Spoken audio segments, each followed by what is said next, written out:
What it do, what it do, what it do. It's your boy Big Vol Opinion back with another live video. Make sure you hit that like button. Make sure you hit that share button. And most importantly, make sure you sub to the channel.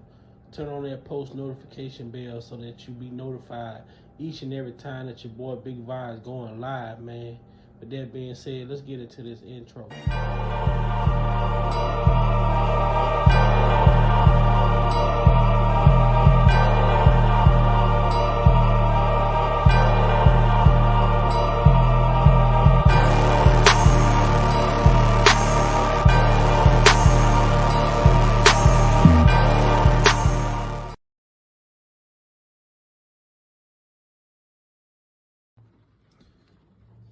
Welcome to Big Vol Opinion.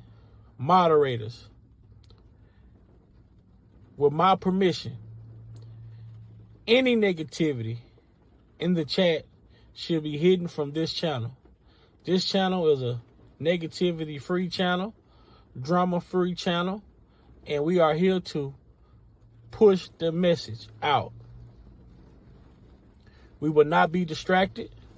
So with my permission, any negativity in the chat should be hidden from this channel. Welcome to Big Vol Opinion platform.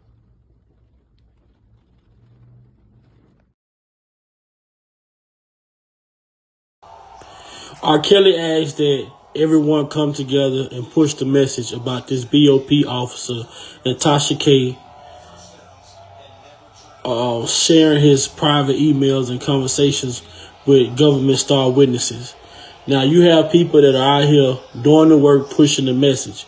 If those people that are pushing the message about this BOP officer is being attacked by so-called R.Kelly supporters, you should think twice before you listen. And I just really want people to know, I appreciate anybody that's helping me.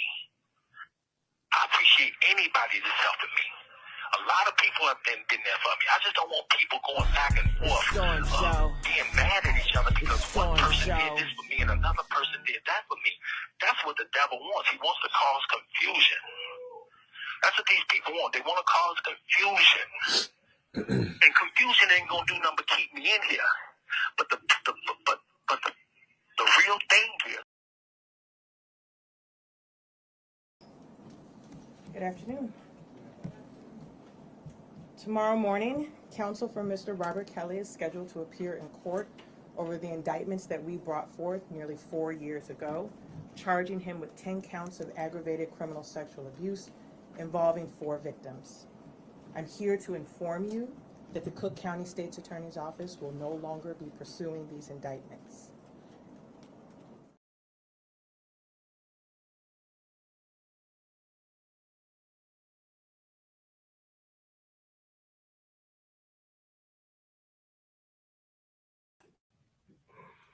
What it do, what it do, what it do. It's your boy Big Vol Opinion back with another live video. Make sure y'all smash that like button. If you can, share the live. Share the live, share the live, man. Share this care, share this care.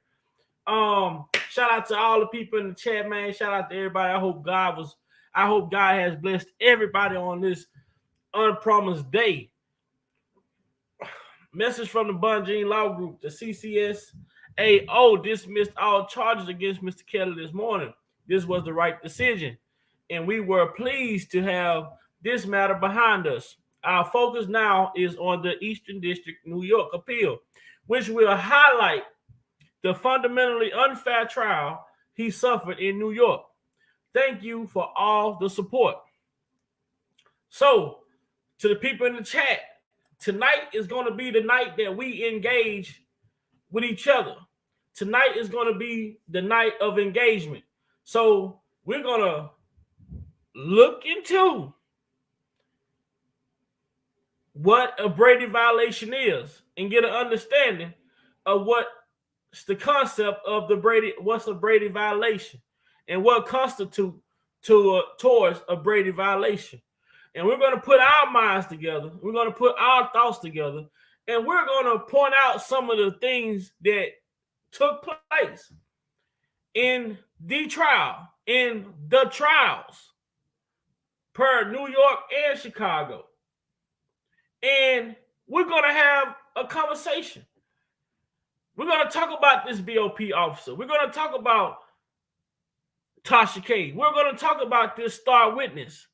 We're going to talk about the star witnesses in both cases, Chicago and New York. We're going to have a great time tonight.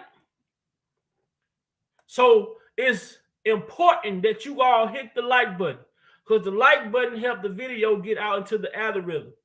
So it's important that you all smash that like button. Okay? I got a treat for y'all too now.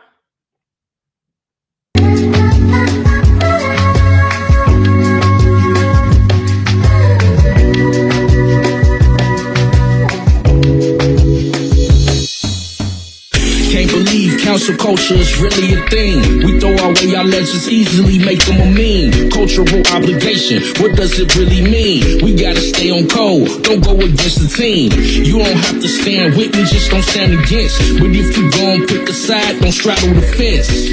Mainstream media with propaganda, selective outrage, now we see the slander. False narratives being painted, the truth's tainted. As a result, the majority mind manipulated. Believe none of what you hear, half of what you see. Do your due diligence, think for yourself, stay free. So many different agendas, it's hard to keep count. They use us against us, so many selling out. It's a sad thing to witness, it's all for the clout. The culture's compromised, and that's without a doubt. The culture's supposed to cultivate. Man, that's it right there, so hot right there, boy. The prosecution. Yes. Yeah, that's right. And I can appreciate that there's emotions that run high, and people don't necessarily value how the government goes about getting what they consider to be justice.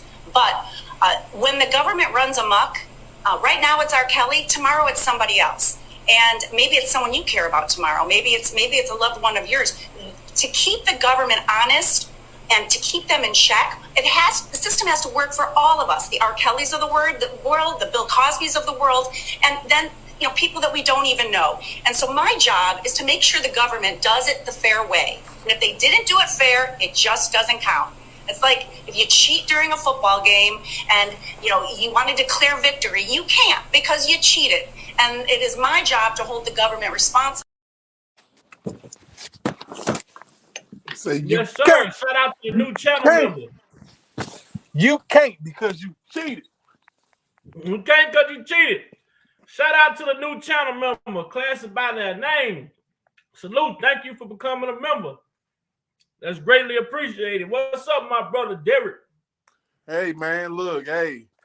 Actually, very, very, very pleased with the fact that this one case ain't got to be fought out here in these streets.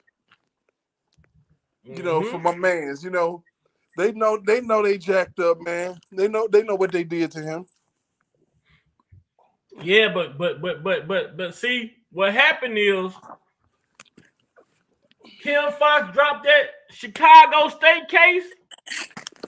We kept that shit going. We got Jennifer. We got affidavits. We got motions. We got Kels talking. We got accusers who perjured themselves. Do you hear what I just said? Perjury. Chicago, Kim Fox dropped the Chicago State case. We kept that shit going. We got Jennifer, Bun Jean Law Group. We got affidavits. We got motions.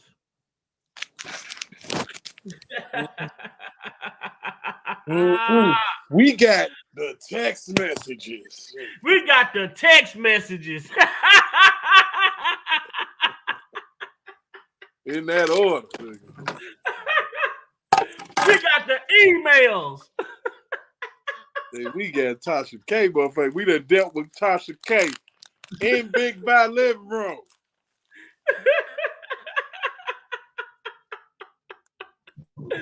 Yes, sir.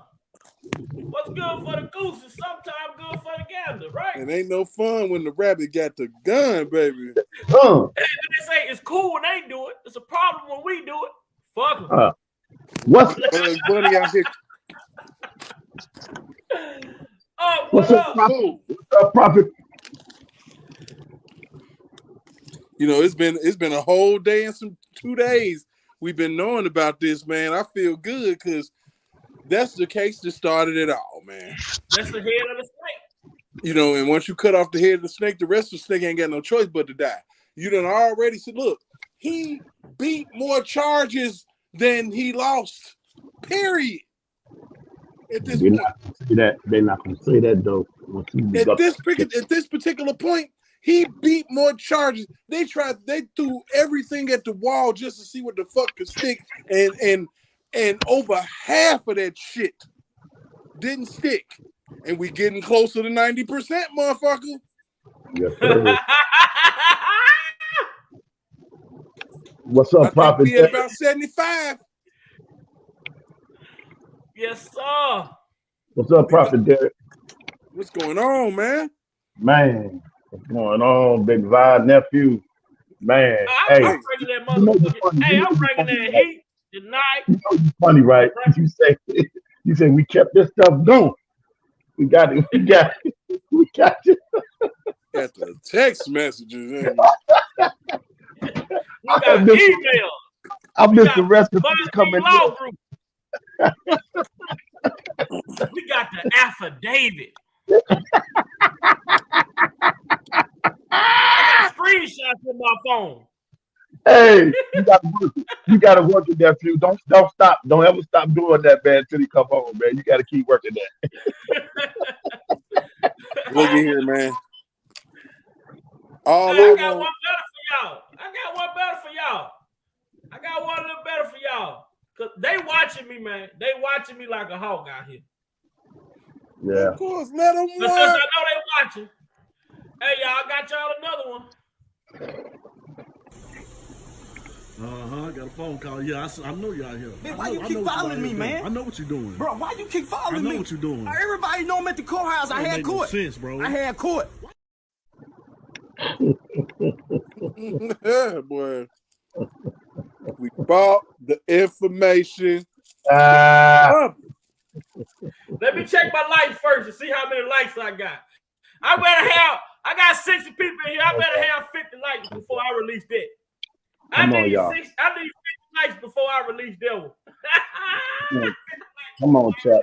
That don't take nothing, Justin. But it's a couple of seconds to do. That don't take nothing. Bless our nephew. Help him out. Mm-hmm. We got to keep this stuff going because we got junk. Mm-hmm. We got protection. We got a BLP officer accessing his emails 153 times every day she was at work for 6 months.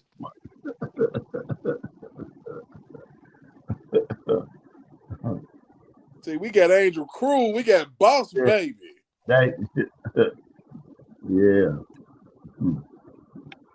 Man, I'm hoping I'm hoping that breathes some life, you know what I mean, that give him that boost that he needed. You know what I'm saying, D? Yeah, and then you want to say it's because you feel like justice was served. Damn it, y'all could have felt that way after the niggas y'all sent 30 years. What the hell? Hey, I'm gonna tell you what it was. They don't want that smoke from this bunch. They don't want that smoke on national television. They done read that. They just saw what happened in that Joker. Like you said, you on 7 out of them 13. And then she turned around and put that motion in. You know, even Larry said, "Did you see the motion? Shoot, they keeping that stuff going. Shoot." No, that was Angelo. I mean, Angelo. But you know, yeah, you said he was sick. When he said, "Man, so you see the motion? Did you see the motion? It's what she wrote. It's what she wrote. Man, now I gotta go back and start watching internet because you know y'all keeping that stuff going. I said, "Yeah." Don't just get nervous. Hold on, let me see where we at. Let me see where we at. Man, we only got 39 likes. Big Vi can't get 50 likes. We got 73 people in here. We need to get to 50 so we can get this show on the road. Let me tell you something. We trying to get to all 50 likes. Of them pops that's sitting in here. I know y'all moist. Right. I know y'all little ops is moist. Your drawers is all damp because this nigga done got a W. Right. Bring them motherfuckers out 43. Come on, some more. Ring them Some more, bitches man. out. We finna get this show on the road. Ring them bitches out and hit the motherfucking like button. That's it. That's it. Have some respect. Have some respect and get out your feelings if you in them bushes, man. You know, if you moist, dry off, clean yourself up, and hit the like button. It's all love over. I had to make a disclaimer R.Kelly, for we the love like you button. too. Look, I had to make a disclaimer for the like button. Get them likes up. Get them likes up. Get them likes up. Get them likes up. Be sure to hit that like button, man. I better quit playing with Big Five. What up, J-Rock? What up, J-Rock? What up, JT? J-Rock in the building, boy. Lavish lady in the building. What's good? What's good? Yeah. Pink. Yeah, Miss Lady T. What's good? Ashley Davis. What's cracking, lacking? Yeah, let's get it going. Let's get it going. Love yourself. What's good? What's good? Good. Darlene, what's happening? Been a pretty decent day out here. I thought y'all liked Big Five. I thought y'all liked drama-free channels. I ain't getting the same in return.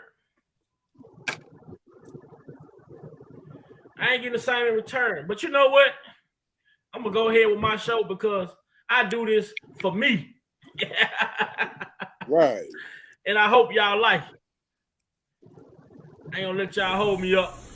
I got a phone call. Yeah, I know y'all here. Man, why you keep following me, man? I know what you're doing. Bro, why you keep following me? I know what you're doing. Everybody know I'm at the courthouse. I had court. No sense, bro. I had court. Why you gotta do that, though? Why I do what? Why you do the crime, but you can't do the crime? I ain't did no crime. You always telling on people, man. Stop snitching on folks. You get mad because that white man just told me they didn't see a You testimony always like that in talking 10 to the years, cops, dog. bro. Like they your friends. I'm a snitch, nigga. Hell yeah, ain't my friends. Just because they ain't your friends, they my friends. Out here at the courthouse tripping. That shit right there, food. What you mad that that white man told me he heard the testimony that powerful? He heard the testimony that powerful in 10 years.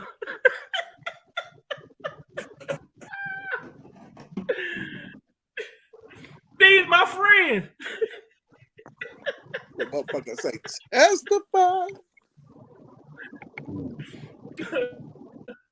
All right. So look, I decided tonight to come with an approach a little bit different but on course of what we've been doing. When I started the live,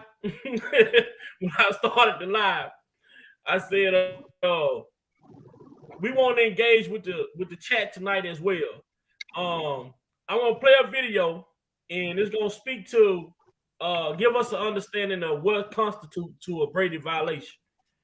And when we watch this video, I'm gonna pause it at some point, and we're gonna speak on certain aspects that we know of, that we saw, that I have some screenshots from transcripts or whatnot, and we're gonna speak on some other thing. When you hear Jennifer, when they make their statement and say the fundamentally unfair trial, so that is the things that they can be touching on. There's plenty of aspects. They don't know what aspect Jennifer's gonna come from because there's so many loose ends. Mm-hmm. So we're gonna look into what constitutes to a Brady violation. What does the Brady violation mean? When was it created? We're gonna get to the origins of it, and we're gonna compare it to what we've witnessed over the last 4 years. Yeah, exculpatory evidence, baby. Oh yeah, and when it comes to this sector right here, we going straight forward. If I can't help y'all, I'm damn sure not gonna hurt y'all. Trust me.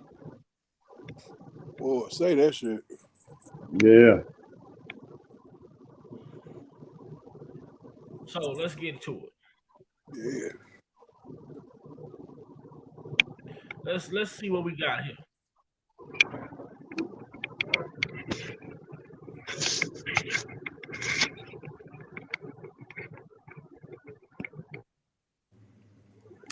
Yeah.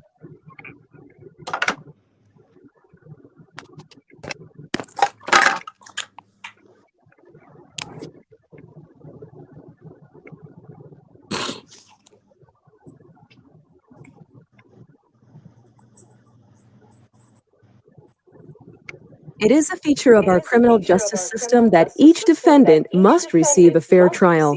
For that to happen, the defendant's attorney must have access to appropriate potential evidence.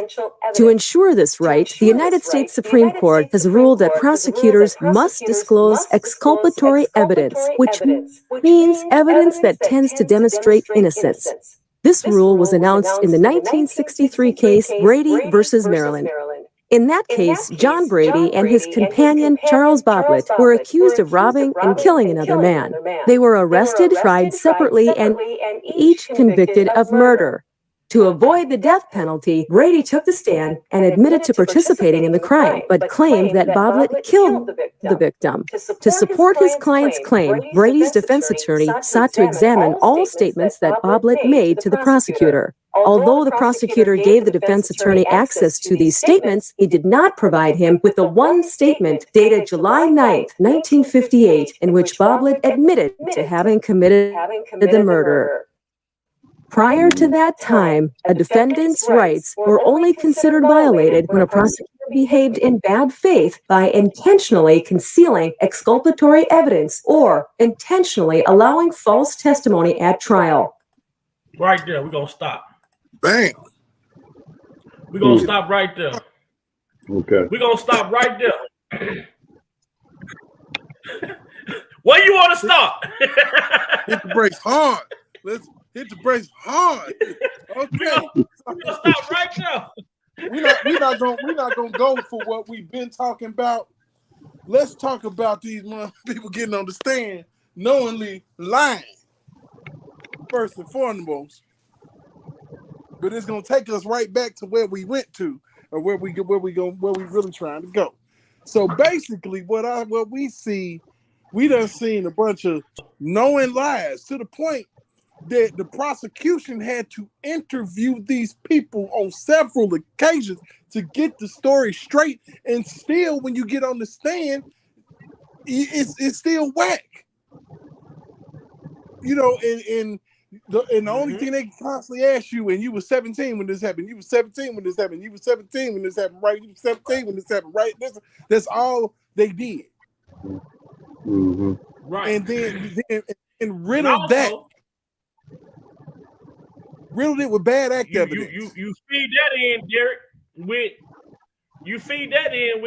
you got the star witness in the case doing her whole cross by the prosecution and the defense. Reverting back to, I didn't say that, the government said that.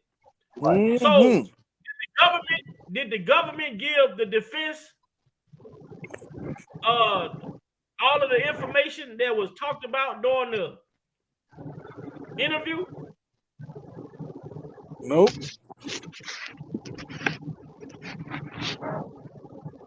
Do you think they gave R.Kelly defense all of the information that was discovered during these hell no statements? Hell no.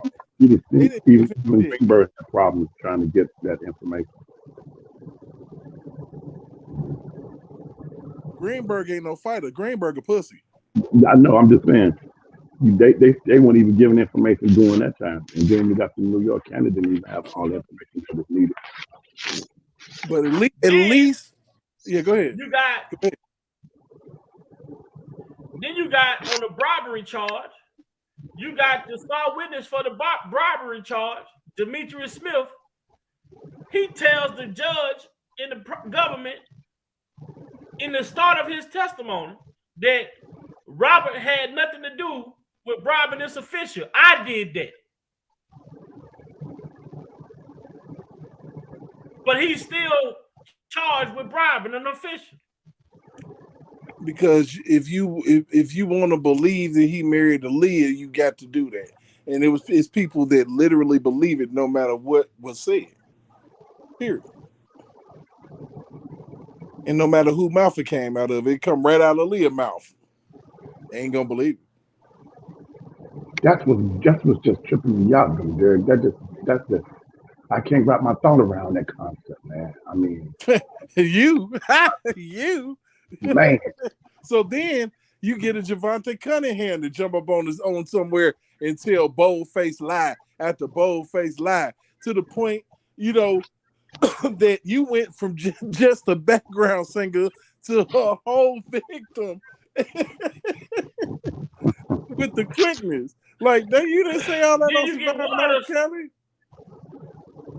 You got another witness that was represented by the ambulance chaser that took the stand and said that her relationship with R. Kelly was fully consensual.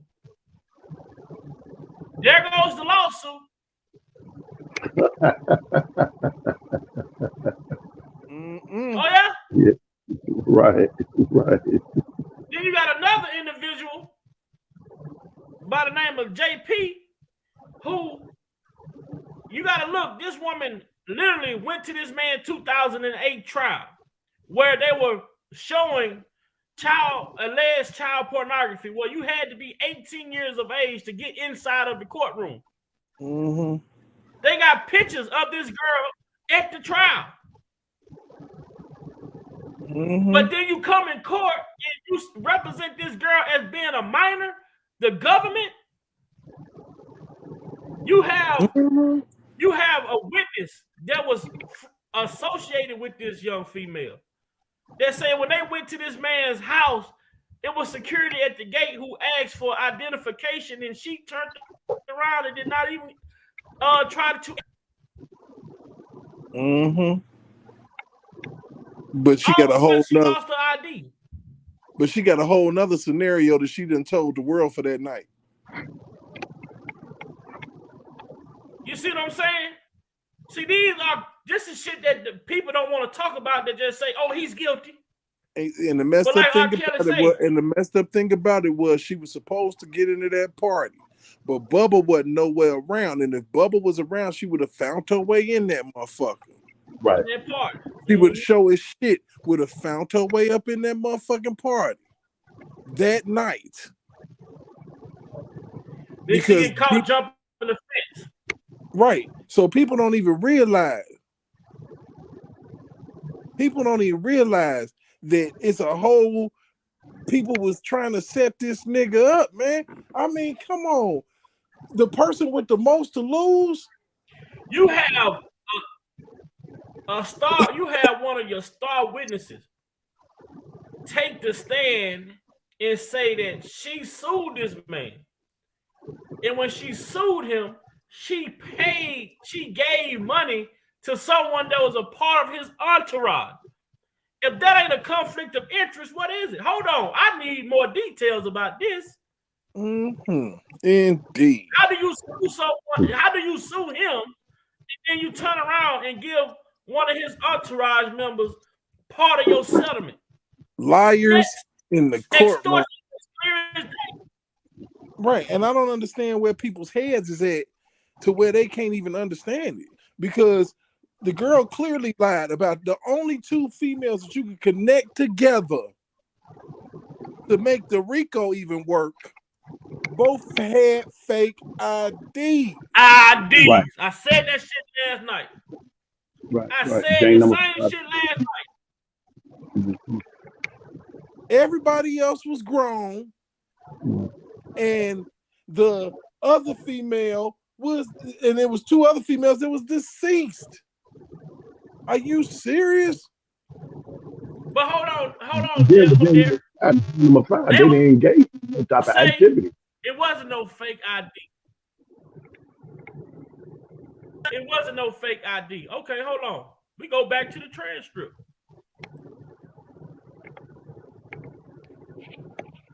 And clearly conflicting testimony ain't gonna get by no appeal court.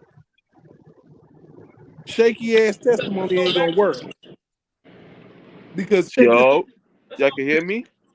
Yep. Because what up, D? What up, Uncle D? What up, Uncle? Uncle Black? What's up with y'all? What up, cousin Vi? Man. What up, man? I'm in here cooking today. I'm in here cooking today. I'm in here cooking. We're gonna go back to the transcript. Yeah, what's finna happen here is that all this conflicting testimony ain't going past no appellate court. And if it get past an appellate court, you got to get past the Supreme Court. And that's a bunch of judges. And that's like a jury that really knows the law. Hold up. Y'all ain't see the white lady. You ain't see her basically was saying, she said, yo, she basically was like, she was saying it. Like, if y'all lit, she was like, yo, yeah, she was saying, yeah, they fumbled the bag on that one. You didn't see. I'm gonna find the thing and show it for y'all. The lady basically said, "Yo, yeah, that didn't look good on their behalf." Because basically what she was saying was, she said, all right, she was basically trying to say, all right, how can I put it? She was basically saying, yo, the case intertwined so much. She was saying like, yo, it made y'all look OD crazy. Cause she was saying, all right, y'all didn't want to go to basically she was saying Chicago case and New York case intertwined so much. She was saying, yo, y'all should have still went through with it. But she was basically still saying at the same time, it was like, yo, they had a very weak case, but it was like, I can't really explain it, but I'm gonna try explain it while like you I'm gonna listen to it on my other phone, and I'm gonna explain it back to you guys. Basically, that lady was saying like, yeah, basically, long story short, she said, yeah, they fumbled that bag, they messed that up. Shit, they been fucking up. I mean, when you get to talking about like the Brady violations and the fact that they literally held this man's information that he was looking at from him and didn't give it to him when he had to go face trial. Mm-hmm. They didn't give him his shit. They was cheating all over the fucking place. And then he said 2 weeks before that trial in New York, then he said that then he found out about that deal. Right, of course. Like I said, it was cheap. They was dog walking the situation, and they knew that there was so many people out there that hated him that they felt like nobody would care. Right, mm-hmm. right. Yeah. And that's what happens all the time. No, with people that get thrown in jail and thrown the fuck away because nobody fucking cares. And they violate their fucking rights and do whatever the fuck they want to do. And there's so many innocent people that ain't did shit sitting in the clinker, standing on their box, losing their motherfucking mind because this is the life that they got to live, a private fucking hell. Mm-hmm. Right. So what you see on the screen is from the transcript testimony of the star witness saying that when the police arrived at the hotel,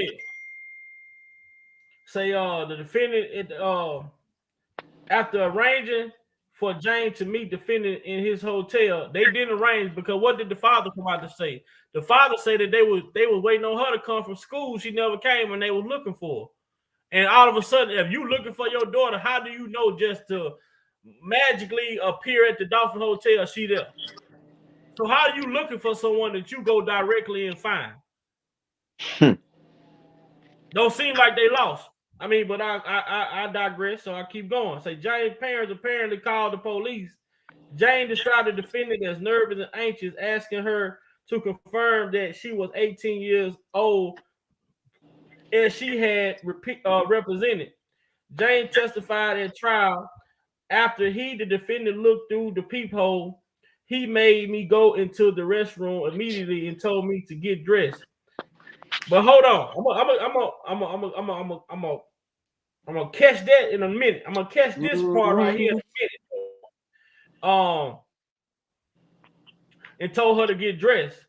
And he said, "Are you 18?" I said, "Yes." And he said, "Don't lie to me." And I said, "Yes." Say ID. He said the defendant opened the door. The police checked Jane's identification to confirm her age before leaving. And it say 794. It said the defendant was present when the police offered police officers checked Jane identification rather than calling it night. Jane again removed her clothes and got on top of the defendant and continued with their sexual act. Hold on before you go there. Hold on right quick. So I'm gonna go back to this right here. So she said this happened at the Dolphin Hotel. They continue their sexual act. So you come here and say that right here. Now this is what you tell your brother though. This is what was told.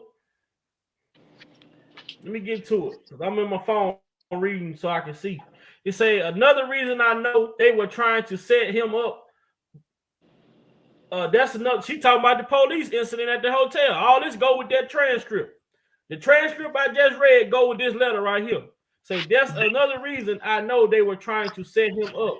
But officer, but I guess you say after the police, but after the police came in the room, if you're in the midst of having sex and abruptly get stopped, you cannot fix yourself up to look like nothing was going on. But I digress. I've been in that situation before, but hey, I'm grown. It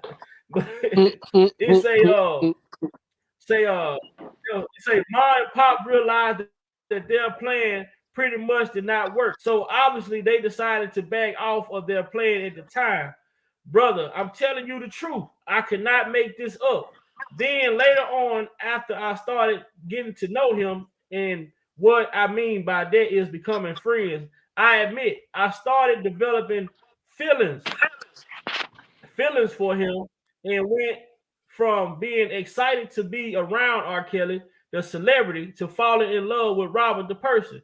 Now, this is the important part right here. Now, I'm gonna show y'all the catch-22. She say, and even though I wanted to have sex with him and actually hinted towards that a few times, I backed up from it because he was not showing the same interest. I told Mom that on several occasions, but she just kept on pushing me just to try and make me have some type of sexual relationship with him. Now, you just said it 1 minute, y'all had sex in the hotel. Now you said he wasn't showing no interest with right. No interest in you. So bust this shit right here. So you mean to tell me that he wasn't interested at all? Period. Point blank. But what up, Georgia girl? Now the thing of it is that the biggest turnoff that I can think of is the police coming and knocking at the door. So ain't no continuing to immediately have sex behind that. Your adrenaline is shot at that point. Right. But according to the opposition, they say R. Kelly ran out the back door of a hotel. I never seen it. Right. It's all type of shit popping off. This nigga running and sitting there and having sex at the same damn time. Boy. They continue to have sex, but he skirted out of the hotel parking lot, peeling out in an RV. In the tour bus.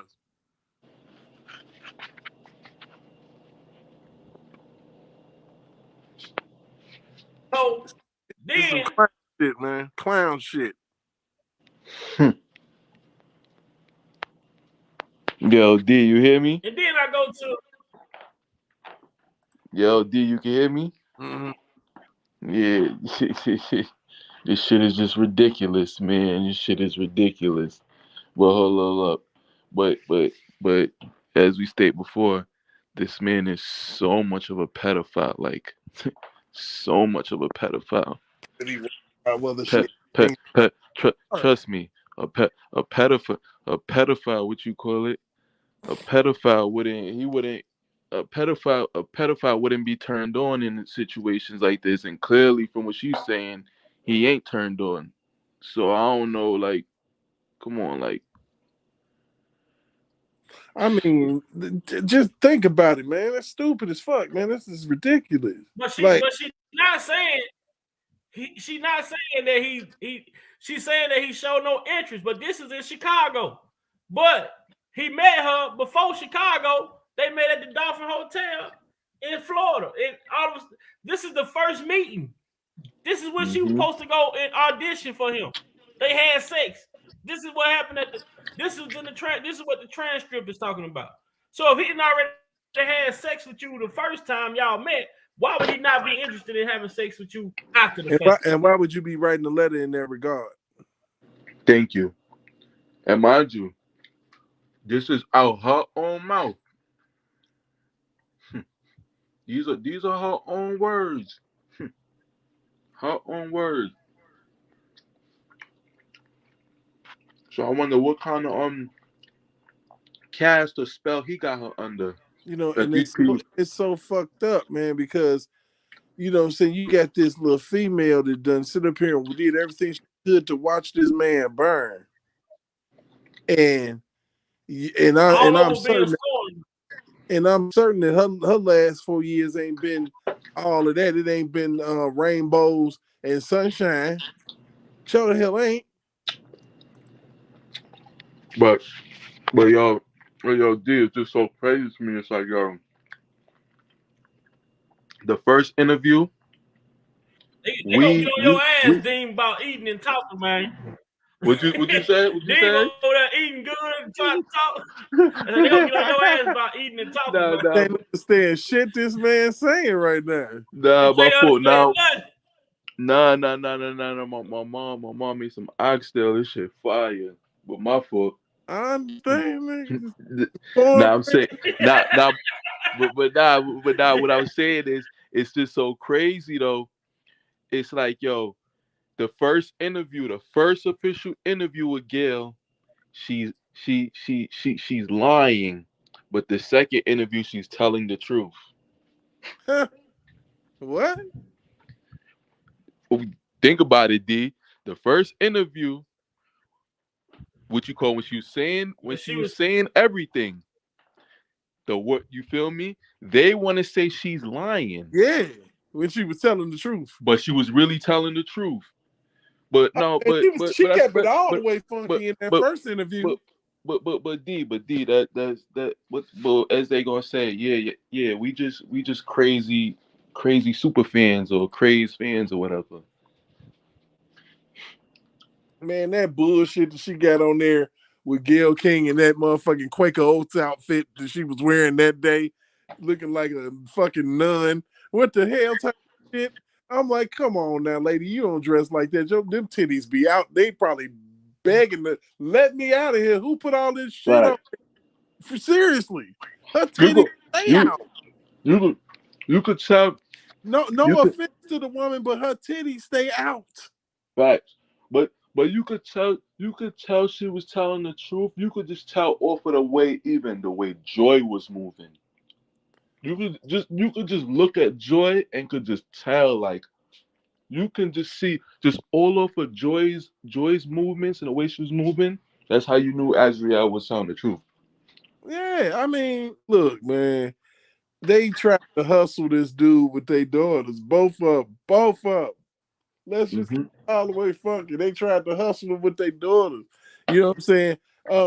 Tim really was dangling the younger daughter in R.Kelly face if you want to know the truth about it. That would have been a whole. Jalen didn't want nothing to do with R.Kelly. Yeah, you wanted Jalen to do R.Kelly.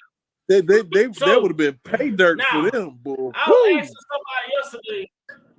Did you all know? Was y'all aware that they tried to bring charges against Kim? Well, Chicago, Cook County tried to bring charges against R.Kelly twice before they was able to pull off the ultimate heist.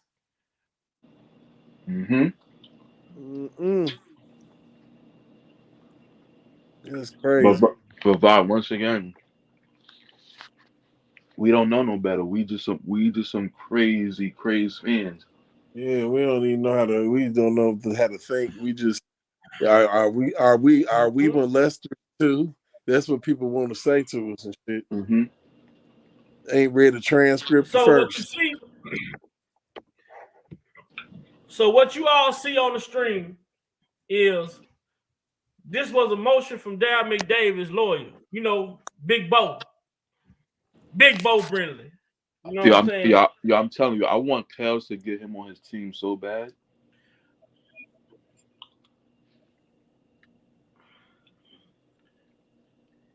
Bo was in there throwing his weight. He was confident. You know, he was confident in he was confident in his shit. He was confident in everything he said. But right here, this is was in a motion from Bo Brindley overnight. Darryl McDavid alleged the feds declined to bring charges against Kelly on multiple occasions before charging him in 2019. So they tried to charge him twice before 2019, but they declined to bring charges until docuseries and said a victim of sexual assault. And if anyone has Robert Kelly, she's going to set up a hotline for people to call, a victim hotline. But it says that despite possessing the tape, now listen now, despite possessing the tape and having known about the allegations for decades, the government declined to bring charges. It declined to do so on multiple occasions. They see 10. It say C-10-3, 2005 FBI ROI, closing the R.Kelly investigation in 5/31. Now this date right here is very, very questionable because we know what came behind it. So they investigated him in 2005. That's May 31st, 2018. The FBI ROI closing the case file on new accusations against R.Kelly.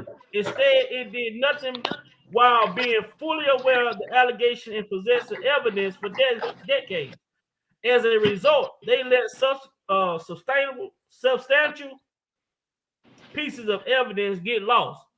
So if they tried to bring charges against him in 2018, May of 2018, the damn docuseries dropped January of 2019. January 3rd. So if y'all dropped charges in May of 2018 and found no wrongdoing, how the fuck do you come back and charge this man? Am I the only one seeing this? Yeah, you ain't the only one seeing it, man.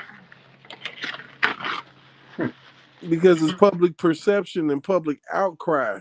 That's why.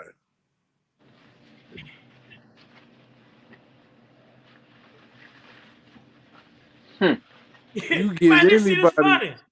You give anybody a platform and enough money with a good fucking story and shit, you know what I'm saying? You can get them to go ahead and say what they got to say to get paid. If your ass go and do some shit and then say the shit the motherfucker want you to say and do what they want to do, that make that shit a fucking job, bro. Real. Hold on, yo. man. See, like, yo. We having a problem with the like button. Dean, don't say nothing. Dean, we gotta have a moment of silence, like Girl Skylight say. We gotta have a moment of silence for the like button. How many likes we got? They said we got 125 in here. We ain't got 100 likes. Y'all ain't messing with Big Five. Rat on y'all ass, dude. I guess that's what y'all think. That's what y'all want. Who am I have to go tell on y'all? We got 88 likes. Come on, man. Let's get 12 more likes in this thing, man. This is some good content. Y'all ain't liking the content? I ain't asking y'all to donate, even though I would love for y'all to donate, but I ain't asking y'all to donate. Hit that like button, man. Get the likes up. Let's hit 100 likes, man. This is some good shit. I wish I had 100 fingers and I'd be hitting 100 channels. I'd be hitting like my damn self. but I only got one. Yo, I said Vi. hit the like, fuck him.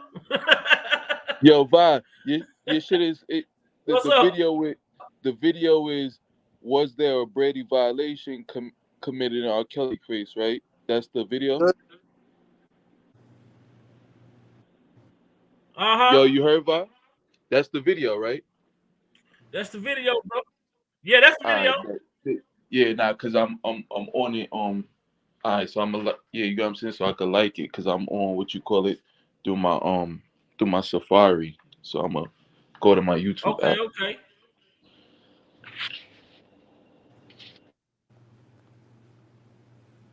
Well, let's see. Where we want to go? What direction we gonna go? Lavish lady, hit that link, lavish lady. We gonna go here. Bet. This is Yeah. some of the what you call it there, exculpatory evidence from the affidavit of the search warrant of the BOP. Right. They better stop playing with me. They better stop playing with me and stop acting like Big Vi. Evidence of his rights being violated, man.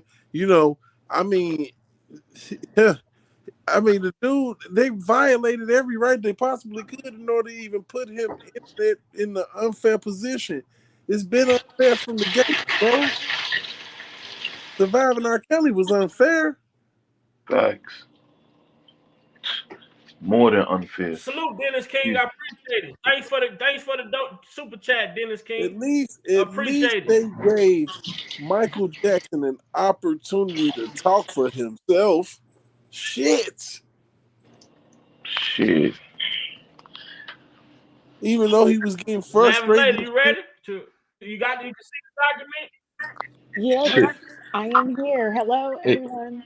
How you doing, ma'am? How you doing? Hello, Lavish Lady. Well, how are you guys? Oh, we fine. Well, I'm chilling. Good. Okay, let's get started. Okay, so I'm starting at the top here. Yeah, 19. Okay. So the true view access logs show the Officer A accessed inmate A records on December 5th, 2019 at 8:07 a.m. The same time that the printout of inmate A's visitation log was accessed. Officer A was the only BOP employee to access inmate A's TrueView records on December 5th, 2019 at 8:07 a.m. Is that the other BOP employees access inmate A's TrueView records at other times that day? Am I going down to Tasha K? Or just 19? Yeah. The whole sheet. Oh, okay. So Tasha K's November 7th, 2019 and November 8th, 2019 YouTube videos. On November 7th, 2019, blogger Tasha K posted a video. They giving everybody so we need to go and see if them videos on the exact date, they give you the exact date, they give you the exact time in the mark of the video. All right, Miss Lavin Lady, go ahead. Okay, on November 7, 2019, blogger Tasha K posted a video on YouTube titled Inmate A Can't Control His Girlfriends While Behind Bars. The video is publicly available at www.youtube.com, watch, blah, blah. At the 26.25 mark of the video, Tasha K shares information about inmate A and two individuals with whom inmate A has a romantic relationship. At approximately the 26.54 minute mark of the video, Tasha K states that the information came from a phone tap somewhere.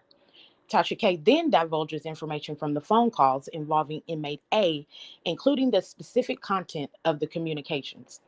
I also reviewed a YouTube video posted by blogger Tasha K on November 8th, 2019, titled Enablers Revealed. The video is publicly available. Beginning at approximately the hour 30-second mark of the video, Tasha K begins scrolling through her mobile phone and at points in the video appears to be reading a summary of calls involving inmate A. Tasha K then divulges information inmate A's phone calls. Does it go up?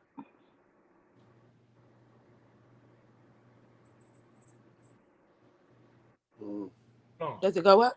That's it. That's it. Okay. So now she have to be listening to his.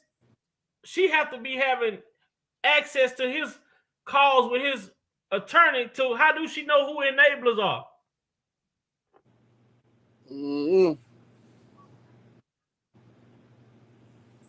Well, these people, if they got this much information on her, how the hell do this man not know who Officer A is?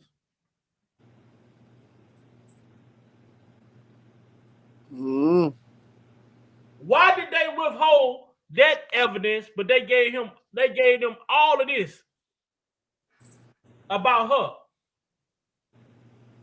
Well, they talk more about Tasha K than the BOP officer. Well, Tasha K came out and said she got the information from the parents and the witnesses, and she lie. That's where she said she got the information. Now I gave him that's on the enabler video. She said that's why she actually took that video down. That video's not up. Oh, okay. Yep, you're right. You right. She took the enabler video down because she said she got that information from Tim and Angelo and Lisa Allen. And you nice. Yeah, and once they call her out, and then she come back and say, "Oh, so y'all want to tell me that Jane Doe number 5 ain't talking to R.Kelly?" Right. So she tried to eat to them and told on herself. Right. Now I gave him R.Kelly jail records. You mean tell me I don't know what the fuck I'm talking about? You see what I'm saying? I knew right then and there. I knew she had fucked up. Thank you for the super chat, Low Underwood. Right then and there, I knew. She knew too, because she kind of stumbled when she said, "I got the emails." She thought about it for a quick second, and she was like, "You just seen it in her face." She's like, "Damn!" But she just went on and kept talking. She had fucked up because I went right back to that shit. I was like, I remember Angelo had her in her fields, and she did one of them impromptu ass lives, snapping the fuck off. And she said, "Now I gave him." I was like, "Oh shit, he did what?" Oh, you clowning. So now you clowning. We going back. So we going from New York to Chicago with this shit. We're going from New York to Chicago. We talk about Kim Fox dropping this state case. Lavish lady, it's a short little paragraph right here. Is it that Kim Fox trying to avoid all of this information coming public? What do it say? Lead prosecutor. Lead prosecutor and Homeland Security agent both met secretly with Rashonda Landfair illegally without authority to coerce her testifying against R.Kelly and saved her number as Boss Baby. So it says these cruel and minor text messages are notable and troubling for multiple reasons. The meetings and calls arranged by AUSA Cruel and Minor 1 referenced in these messages do not correspond to any disclosed reports of meetings or interviews with Minor A. AUSA Cruel makes reference to needing to contact Minor A outside of work hours instead of using the name of Minor 1 in her contact list in her phone. AUSA Cruel has, without explanation, chosen to identify the most critical witness in this case as Boss Baby. This is less than professional.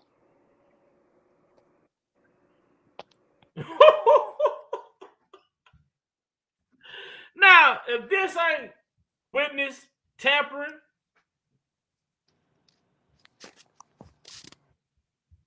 What were you all? Why were you meeting with a star witness in a trial after hours, after work hours?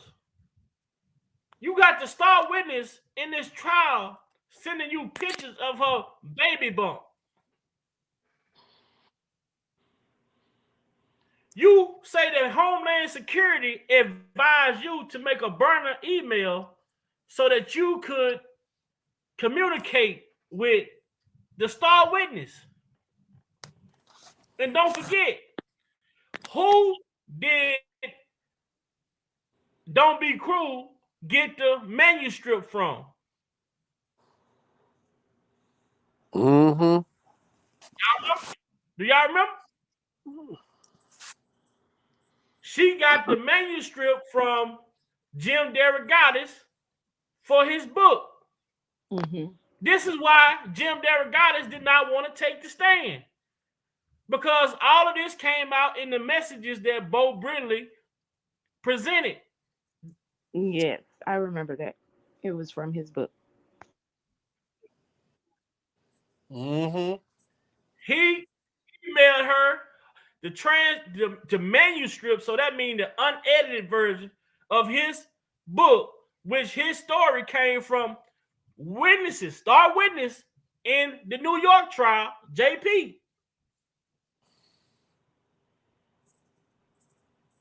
And told Don't Be Cruel if she need any other information to be in contact with him. He was so willing to talk to the prosecutors, but not willing to take the stand.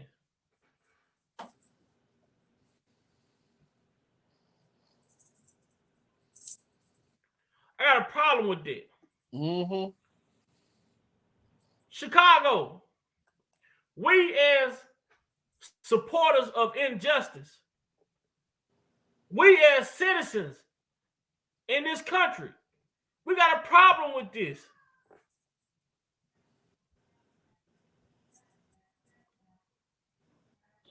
I concur.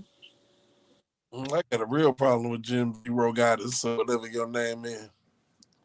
Can you see the document that's on there now? Ooh, Boy, that's a struggle. that's small. That is a struggle. That's small. Okay. Ooh,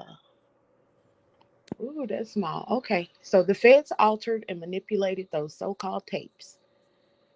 Those relevant times. ID at page 3. The government even admits that they received multiple versions of a video and that some of them are altered and manipulated. What is this ID part 2? HSI agent may digitize. Is that versions? I can't Versions. see. It's small. Versions of some of those copies, Some but of did those not copies, explain what the but version. did not explain what version. Yeah, that's real small for me. Yeah, bro, that's crazy. That's real small for me. You say, I pulled it up on my phone. It says, at the relevant time ID at page 3, the government even admits that they received multiple versions of video 1. So they have multiple versions of video 1, and that some of them are altered and manipulated. ID at 2. HSI agent made digitized versions of some of those copies, but did not explain what versions the agent chose or why those particular versions of the video were chosen. ID at page 2 and 3. Problem. A problem. How do y'all not identify y'all clearly what made state copies and versions Look. was using? Y'all clearly made Right. copies. And it said, they clearly admitted that some of the copies was altered and manipulated. So how do you all not verify the copies that the digital copies that he chose to make? You know what's so crazy? This is why they did not want specialists to view that information. Fact. Okay, the specialist probably would have came back and say, yeah, all them probably would have said, yeah, all them shits is fake, which we all know they all are fake, but But they're that's the trying rotten tomato. they're trying to make it seem like, yo, oh, like only one of them are like manipulated, or not What up, all of them are Skylight? manipulated. What up, Leanne?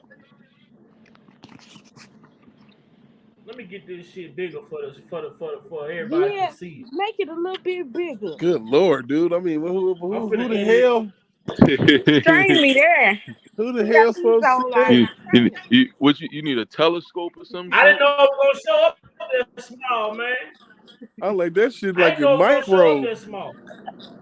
Got these old eyes. Strain it I there. ain't know it was gonna show up that small. So we need to put this big so the people on the other side can see. Man, there's people The over people on the 40. other side need to see this no different. You got folks over 40 over here, man. You can't be doing that. Look, tell them again. you might strain them. Man, shoot, I gotta use these at work tomorrow. You can't do me like that. Tell them again. You trying to kill the elder folks. Yeah, man. Don't take me out for my time. You know, I got things I want to do. Struggling. Man, that's what I'm saying. That's why we got to get Kels about that box, man, about this jam, dude. Because this is so crazy. I really felt in my heart, if there was literally at least a good 3,000 people outside that courthouse making a right public outcry, they would have had no choice to really not let him, like, really to drop the case or something. Like, if it was like a sincere right public outcry, like people really going in the right way, because come on, it's like y'all saying it out your own mouth. This ain't nobody else saying it. Y'all saying, yo, the tapes is manipulated, altered. So it's like, yo, y'all are admitting to this. What up, T Glenn? But look, I still going through, which I still trying to push the issue to go to trial with this, which is what I'm not understanding. I got two things I'm gonna go back to. I got two things that I have to go back to. Leanne, what's going on? What up, T Glenn? But there you go. You see it for yourself. This shit is in the transcript. That's what I'm saying. It's like, this yo, is the problem. This is not a big problem right here. Jennifer Barnes pointed out, or look, this is something y'all. I bet you Jennifer done dug up more bullshit than we even know. Trust me, I'm telling you, people don't even know. It's like, yo, she not like, yo, she probably like, she not even saying nothing. That lady's not saying nothing for a reason. She working, as people failing to realize, this lady would never take this case if she knew. She told the people, man. If she didn't think let me run this. And people forgetting another thing too. That lady got a daughter herself. So we're gonna mic up and try to get this video back up here one more time, man, to see so everybody can understand where we coming from tonight. As long as we keep on doing shit like this, bro, people, man, we're gonna put it in their face and shove it down their damn throat. And tell your friends to tune in as well. Shit. Okay, so we reading this again? I thought we was waiting on the video. video. I'm gonna play this video. I don't know the itinerary, son. Oh, okay. Must receive a fair trial. For that to happen, the defendant's attorney must have access to appropriate potential evidence. To ensure this right, the United States Supreme Court has ruled that prosecutors must disclose exculpatory evidence, which means evidence that tends to demonstrate innocence. This rule was announced in the 1963 case Brady versus Maryland. In that case, John Brady and his companion, Charles Boblet, were accused of robbing and killing another man. They were arrested, tried separately, and each convicted of murder. To avoid the death penalty, Brady took the stand and admitted to participating in the crime, but claimed that Boblet killed the victim. To support his client's claim, Brady's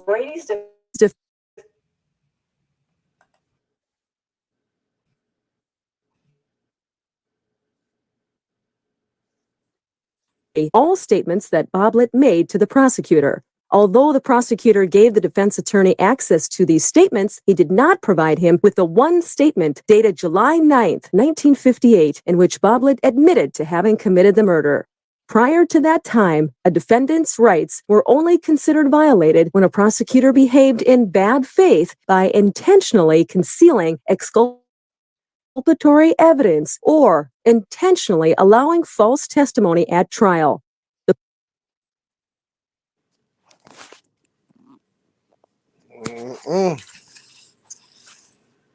I kind of like where it stopped at, man.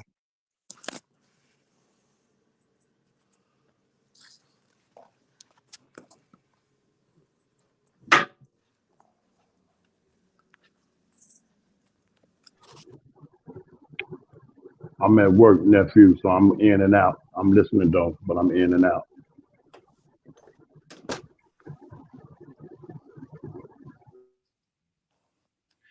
Now, we look at this point right here, what we just heard. We take what we just heard, and we pay attention to this factor right here, the tapes. So they come out and admit that the tapes was manipulated and altered, but they still take the same tapes to go back and try to prove that this man has done something. Mm-hmm. Can you make that make sense? And then they take the agent made digitized version of some of the copies, but did not explain what versions the agent chose or why those particular versions of the video were chosen. So, if you admit that this shit was manipulated and altered, how do you not verify that the shit that you have is even credible? Right. You Why ain't did got they no feel as false. though they didn't have to? Why did they feel as though they didn't have to get that shit verified? See, it's false and fictitious and shit. To me, this document says that the videos submitted were not authentic. Basically, is what I'm getting out of it. They weren't authenticated at all. They weren't authentic. Well, it was multiple versions. It was copies made, so they weren't authentic at all. Right. They just was like, okay, we got these tapes from off the On streets. top of not being verified, it wasn't an original tape. So now it takes me back here. I know y'all eyes little. Brother, you tripping. Okay, you can't make that one a little bigger. I told you now, that boy. Nephew, how the heck you supposed to see that? I gotta edit it. Can you make that one just a little bit? Hold on, let me see something. I told you now, that boy. You can't be doing me like that boy. I'm finna wait. I'm finna edit it. You finna have me pass out trying to look at that. I'm finna edit. On the real. Man, get them glasses up off your nose, Get them glasses up off your nose, I got you. Lean all into the phone.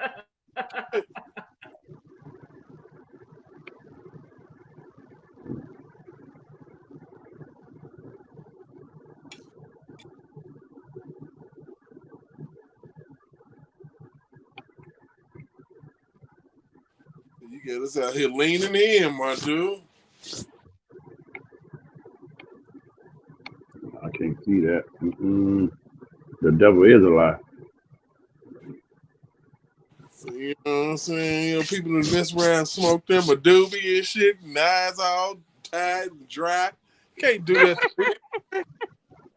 The hell? Now, see, Big I need help from my chat, man. I need help from my supporters.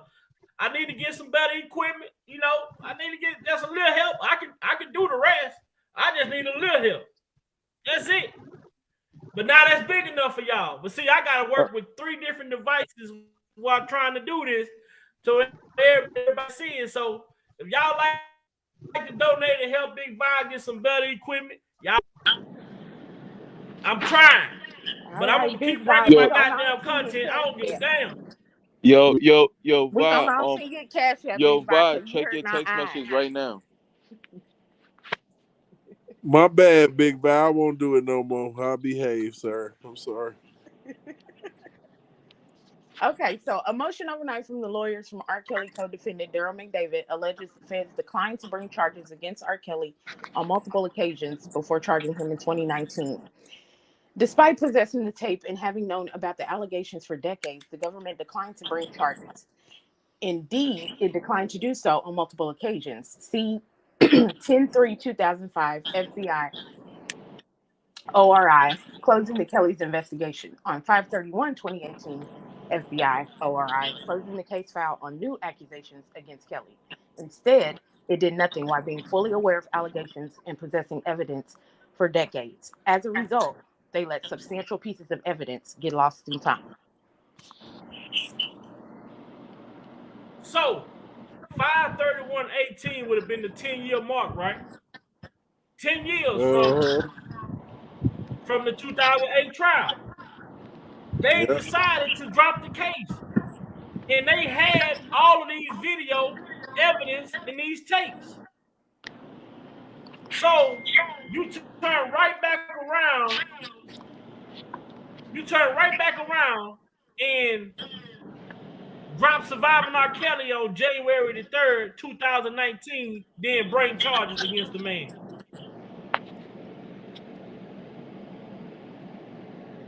Yeah. That's what they did, man. Shit. There it is in black and white. Black and white don't lie. What they did.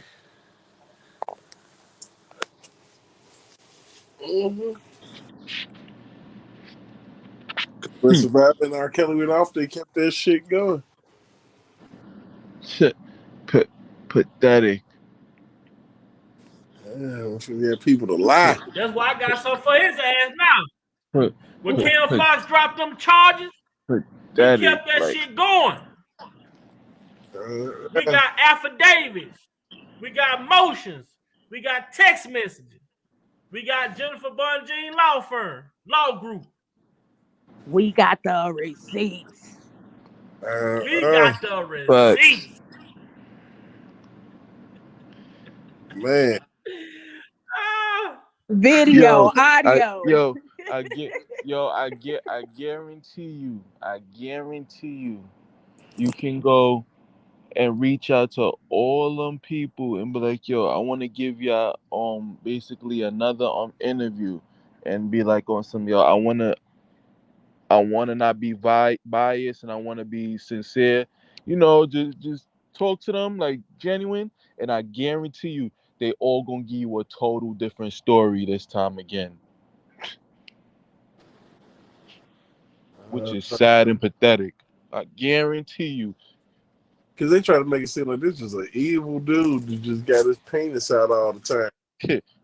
Facts, D. They got 24/7. I'm like, Jesus Christ.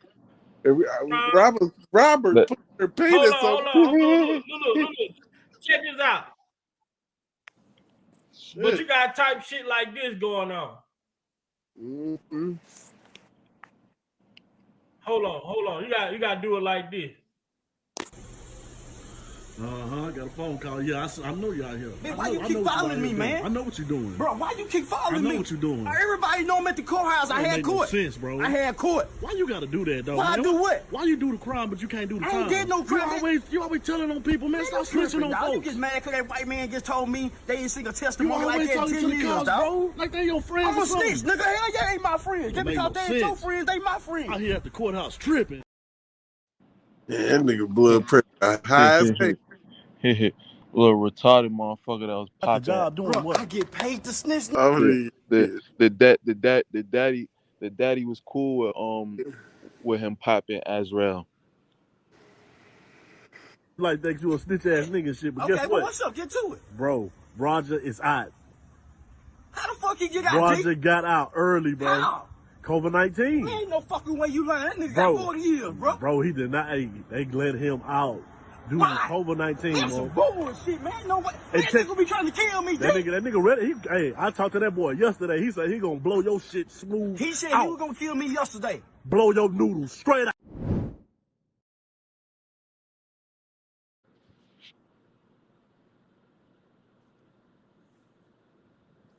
I'm not a hoe of your daughter. What's wrong with y'all? I'm trying to get the man to sell rubber dicks, singing "Seems Like You're Ready." They trying to extort him and demean him. Man, look you. Man, that shit's so crazy, man. I just would love to see like. When you think about it, that's unbelievable. How you gonna come in? What? That's like me coming at my daughter boyfriend like, hey, you want to shoot a porn? Man, what the hell?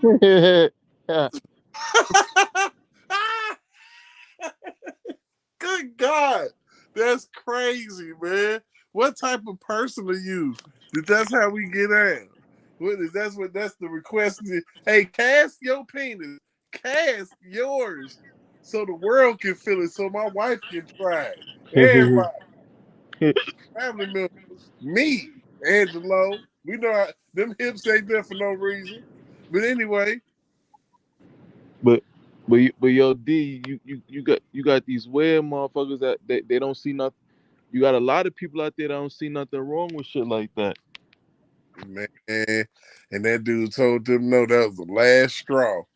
No, on the rubber dicks. No, we already made them. I had to cast them on penis. How did that happen? Shit crazy, bro. Then you sit here and say you gotta start witness on one case, come out and say, let's go back to it. Because we pretty much so we just gonna run back through what we went through. And you got a star witness who come out and say shit like, where she at? Where you at? Where you at? I'm looking for you. This right here, who detailed the incident at the Dolphin Hotel.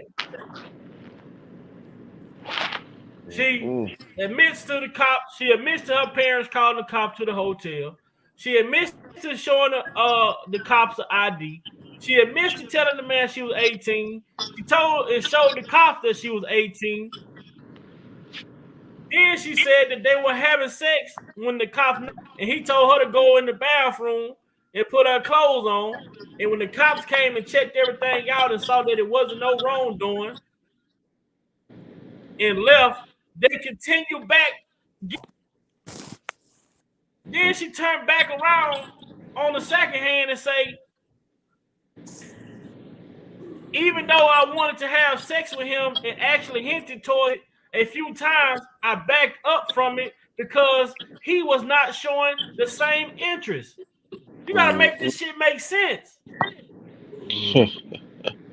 So he gonna fuck you on the first date and don't want to fuck you no more.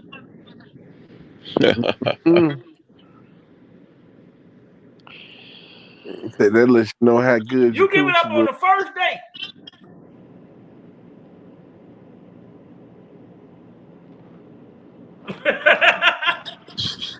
And I'm talking Something about didn't go right.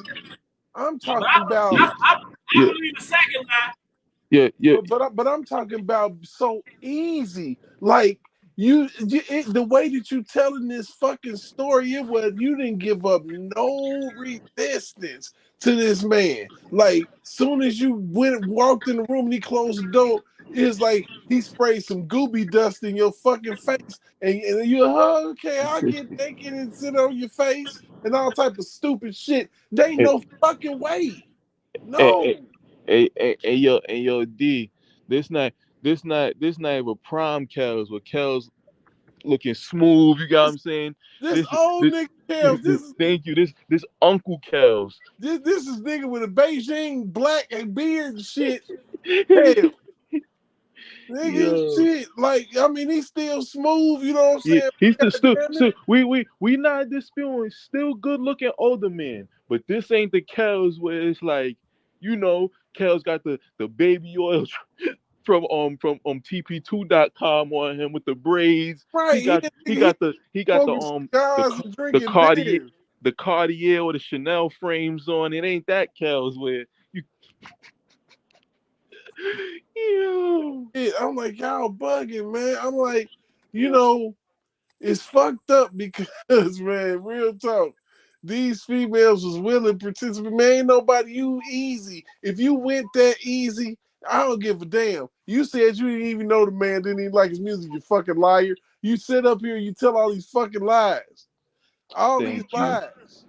All these damn lies. But then you just broke down easy. Boom. And then you was able to get dressed like a firefighter and shit when the police knocked on the motherfucking door. Come on, man. I'm talking about better than a firefighter, fucking superhero. For that matter, shit. Come on, and these women want to talk about. I'm talking about and get your heart rate down because keep in mind you was just panting. You was over there panting and shit. Now, god damn it, if they heard shit, they would have been on. If they heard anything like that when they went to the door and ear hustled first, because police ain't just gonna go knock on the door. They gonna fucking ear hustle. Facts. They gonna sit there probably like a good 15, 20 minutes and see, and like, you get what I'm saying. Some of them They trying to might see even longer. hear is anything going on.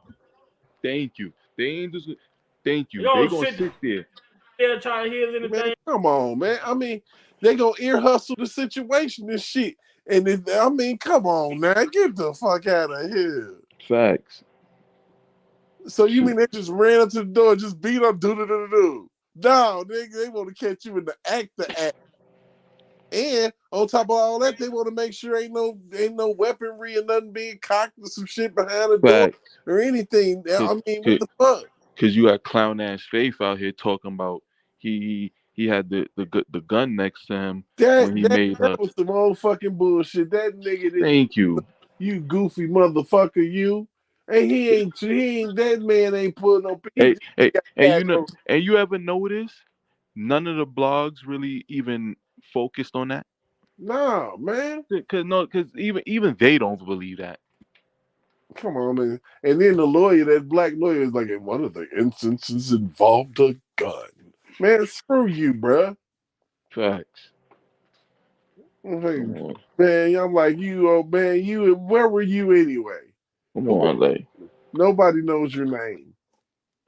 Come on, like even you got even Whack 100 saying it, like, he like, yo, like like I seen everybody in his chat was basically was saying fuck Kels at one point. Now I see everybody in his chat now saying free Uncle Kels. Mm-hmm. You know what, man? We need some real music out here in these streets. R&B is on life support. Come on, like, and I'm talking about and it's about to, the plug about to be pulled and shit. Yo, man, yo, I'm telling you, D. Yo, right now, man, this is the time we need Kels, man. Yo, Kels would have he would have gave us son. And you know what I love about Kels? If Kels with the time, Kels would have jumped in the '90s bag where he'd have gave you a song, and you know him, he would give you like 6 versions of just one song, like how he did. Man, look, what's crazy is this shit right here. I still say it to this day. That versus battle, it was cool. Y'all did your motherfucking thing. But it's the most incomplete shit. It's the most incomplete shit in music history. When you got King of R&B running around here alive, you know what I'm saying? What it should have been the motherfucking King of the Hill competition. And he was just Thank you. at the top of the motherfucking hill, and y'all eliminated each other trying to get to the top and get stomped out. Yo, D. Not for nothing. You like they would. This would I have wrote this would I have wrote Swiss, because you know Swiss and Kel, Swiss and Kel's cool. I would have wrote Swiss and said, yo, you can't put nobody against that man.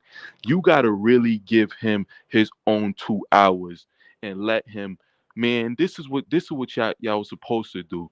Y'all was supposed to give him the first half an hour where he was the first 15 minutes he would have been Kels with the fade, basically the public announcement Kels. Then you'd have gave him the next 45 minutes after that where he just a ballhead Kels, and then you'd have gave him another 45 minutes where he the braids Kels, and then you'd have gave him the other 15 minutes where he back to the older Kels where he got the Beijing and the ballhead. Come on, man. Feel me? That's how they would have had to do it, man. Like, that's the only Hold on. They got Prima Donna say it was said hypothetically, as did not cooperate. They had a backup plan. I don't agree, which is why I also attacked the testimony of Cheryl Mack. Right. They without ass, they needed you know who they ass. was gonna try to get? It was I think the Prima Donna talking about that little female singer. What's her name? Oh my goodness, I know Prima Donna know her name. It was a little female singer. You talk the one that was supposed to he was supposed to put in the game, That Cheryl Mack said she brung. and she was supposed to be like 16 or something. Yeah, that's supposed to be their backup plan. I believe. I don't know. I might be right on that one, but I don't know her name. She said Precious Way. Yeah, Precious Way. Precious Way. Yeah. Mm-hmm. Precious Way was her name. Mm-hmm. Yeah, so that was the contingency plan. So a female that could halfway sing, and he was supposed to make me a star, but instead he took my cookies. I know. Hey, Prima Donna, do you have time? Because I want to see. Hold on. I want to see if Prima got time, because I want to see what she think about them dropping the case in 2018 and then coming back with these charges in 2019. What could possibly have changed? But we already know what changed. We already know what it was. We knew it was the docuseries. We got Kim Fox admitting that after watching Surviving R.Kelly, she decided to bring these charges because she is a victim. Fact. This was not business. This was your straight feelings. This was a feelings based. You brought feeling based charges after this man had been investigated, and she was aware. You are the prosecutor, so you know that this man had been being investigated. They tried to get him in 2000. After 2000, they tried to get him twice. They tried to get him twice from 2008 to 2018. They tried to bring charges back twice. They did it because it was the reason why they did it is because it became a tinderbox. Mm-hmm. You know what I'm saying? It became a tinderbox, and he was ripe for the picking, basically.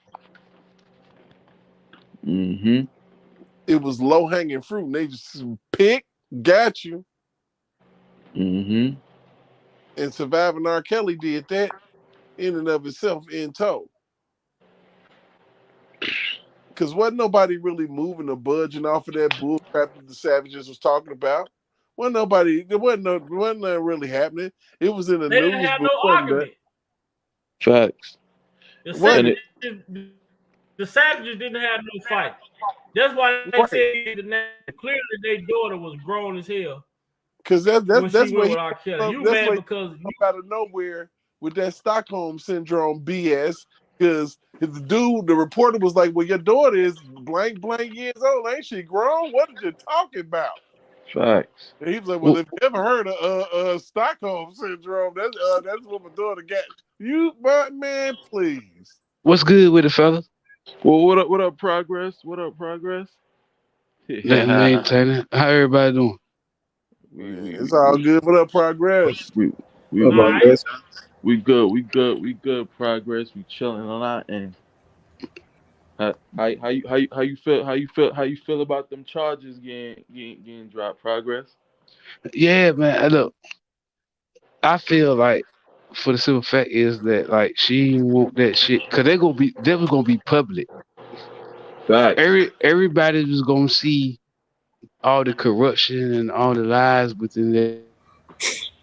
Well, what but people? my thing is though, Progress, let me like say one thing. What people not failing to realize, because even Whack 100 was saying it too. What people not failing to realize, that Chicago case, the one that was dropped, and the RICO intertwined so much. right, because they was the head of the snake, like Big Vice said, they was the head of the snake. Mm-hmm. But my thing is like, all right, when they dropped the first Surviving R. Kelly, right? This guy should have got his team together and everything to sue their ass, do whatever he had to do to stop that from coming out.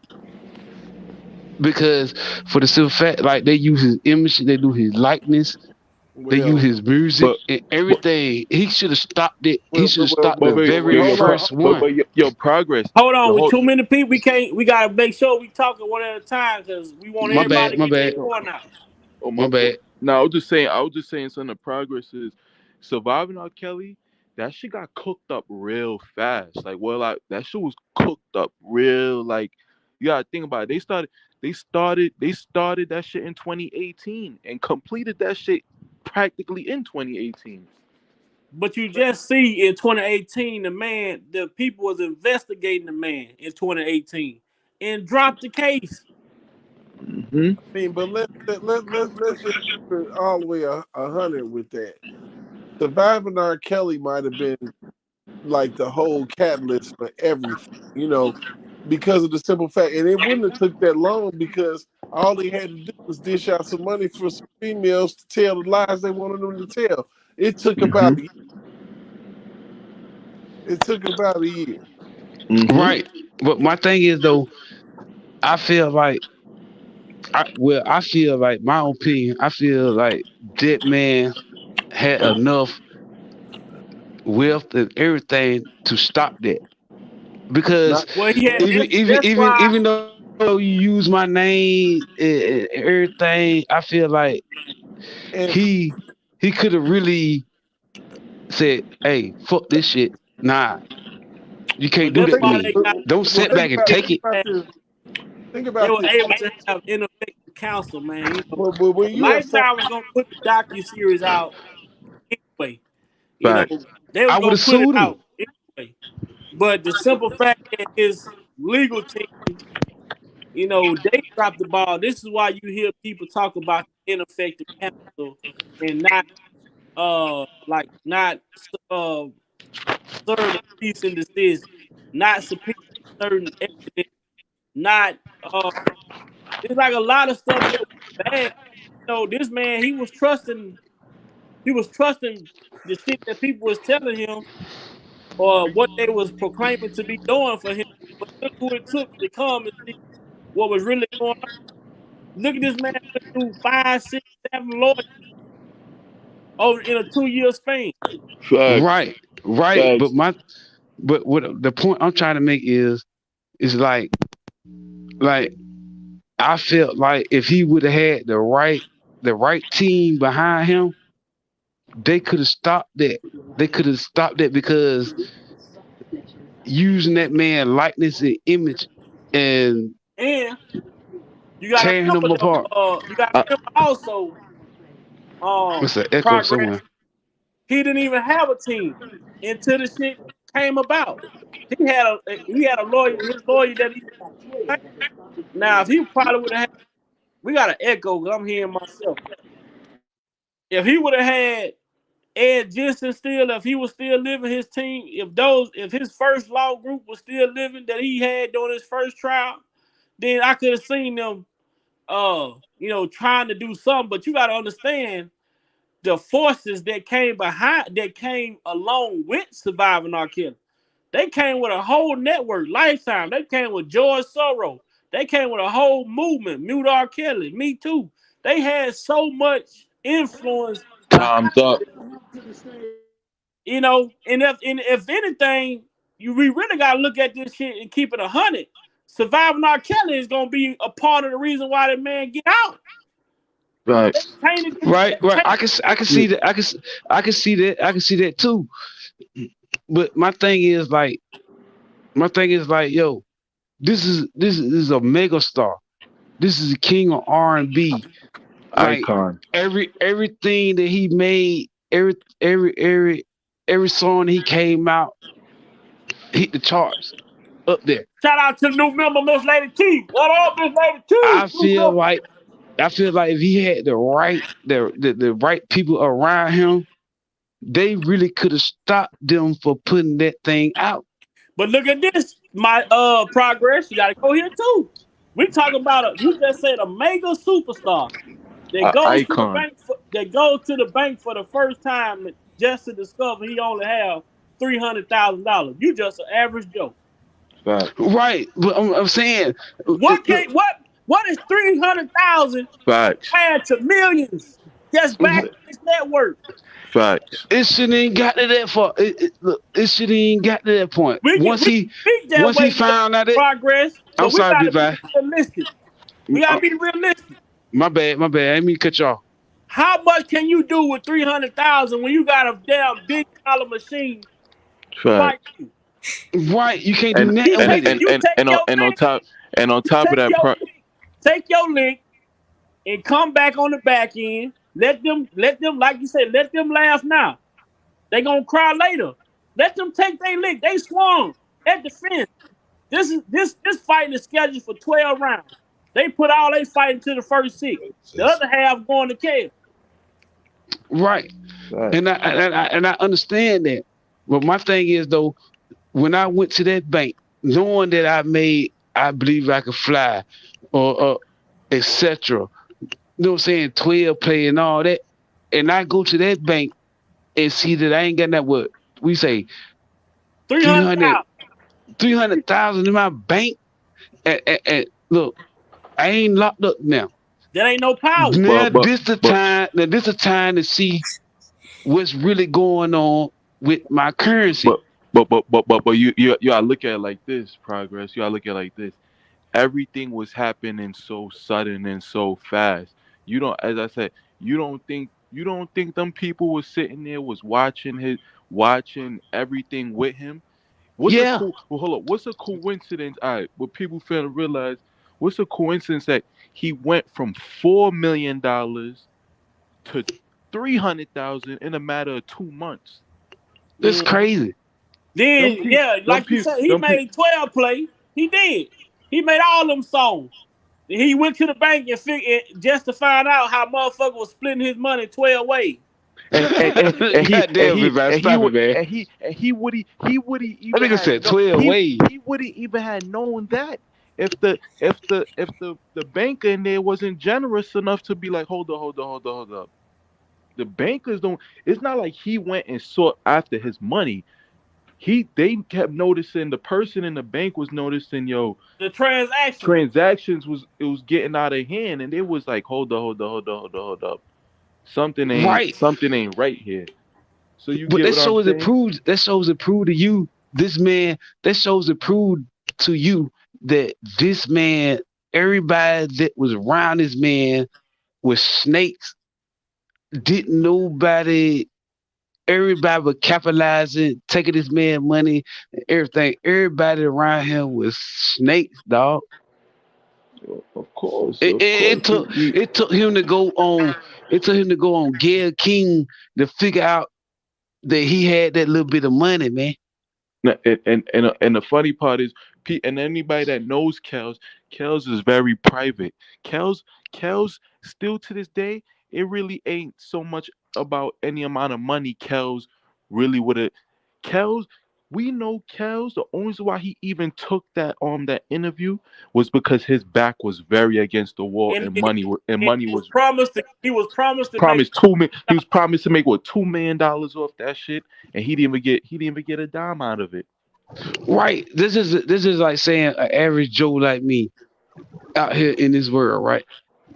Say like, yo, you my friend, you my homie, you know what I'm saying? We associate with each other every day. We might, what I'm saying, drink some Hennessy or whatever together every day. But Mm-hmm. soon as I get locked up,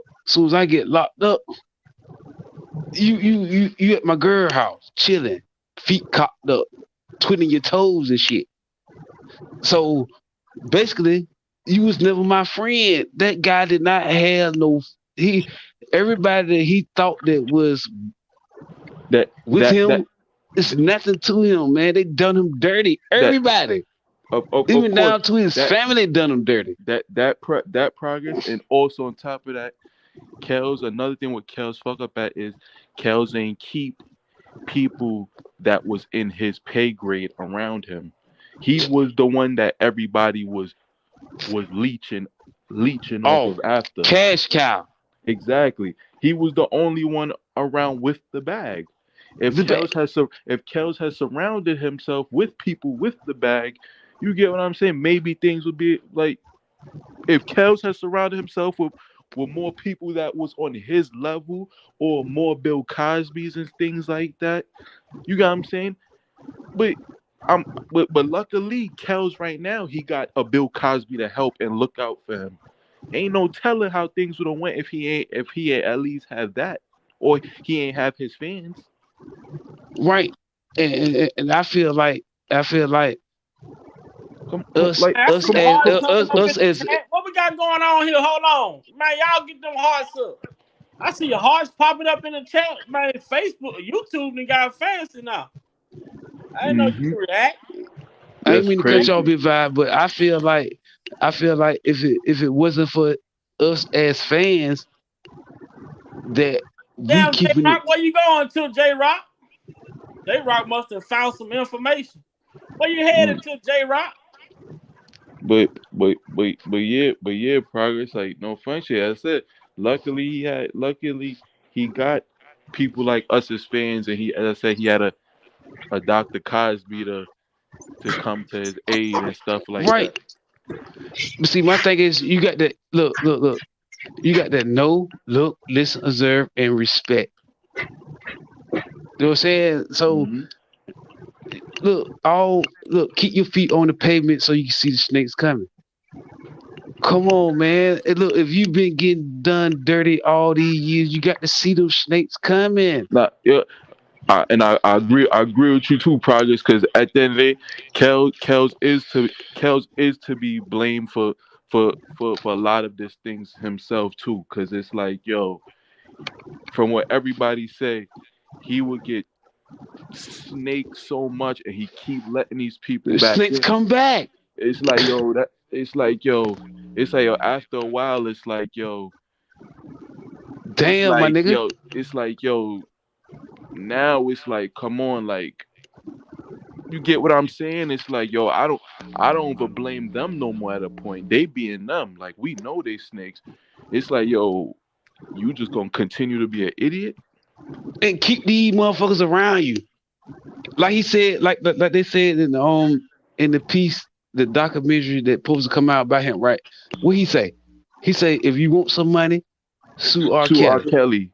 Exactly. Come on, man. He said, shoot. He said, if you ain't got no money, sue R. Kelly. R. Kelly, get some bread. You know what I mean? Like he was a cash cow to these peoples. More than a cash cow. All right. Only thing these people had to do was say, all right, Rob at a concert, go stand beside him. Stand beside him. Next week we gonna sue his ass. And guess what they gonna do? They gonna set out. Hold on.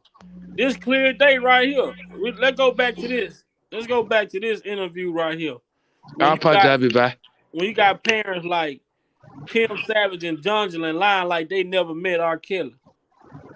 You can lie all you want to. One thing we gonna do, we gonna remind you of what you did do. Jongelin and Timothy Savage say it's been nearly 2.5 years since they last saw their daughter Joycelyn in person.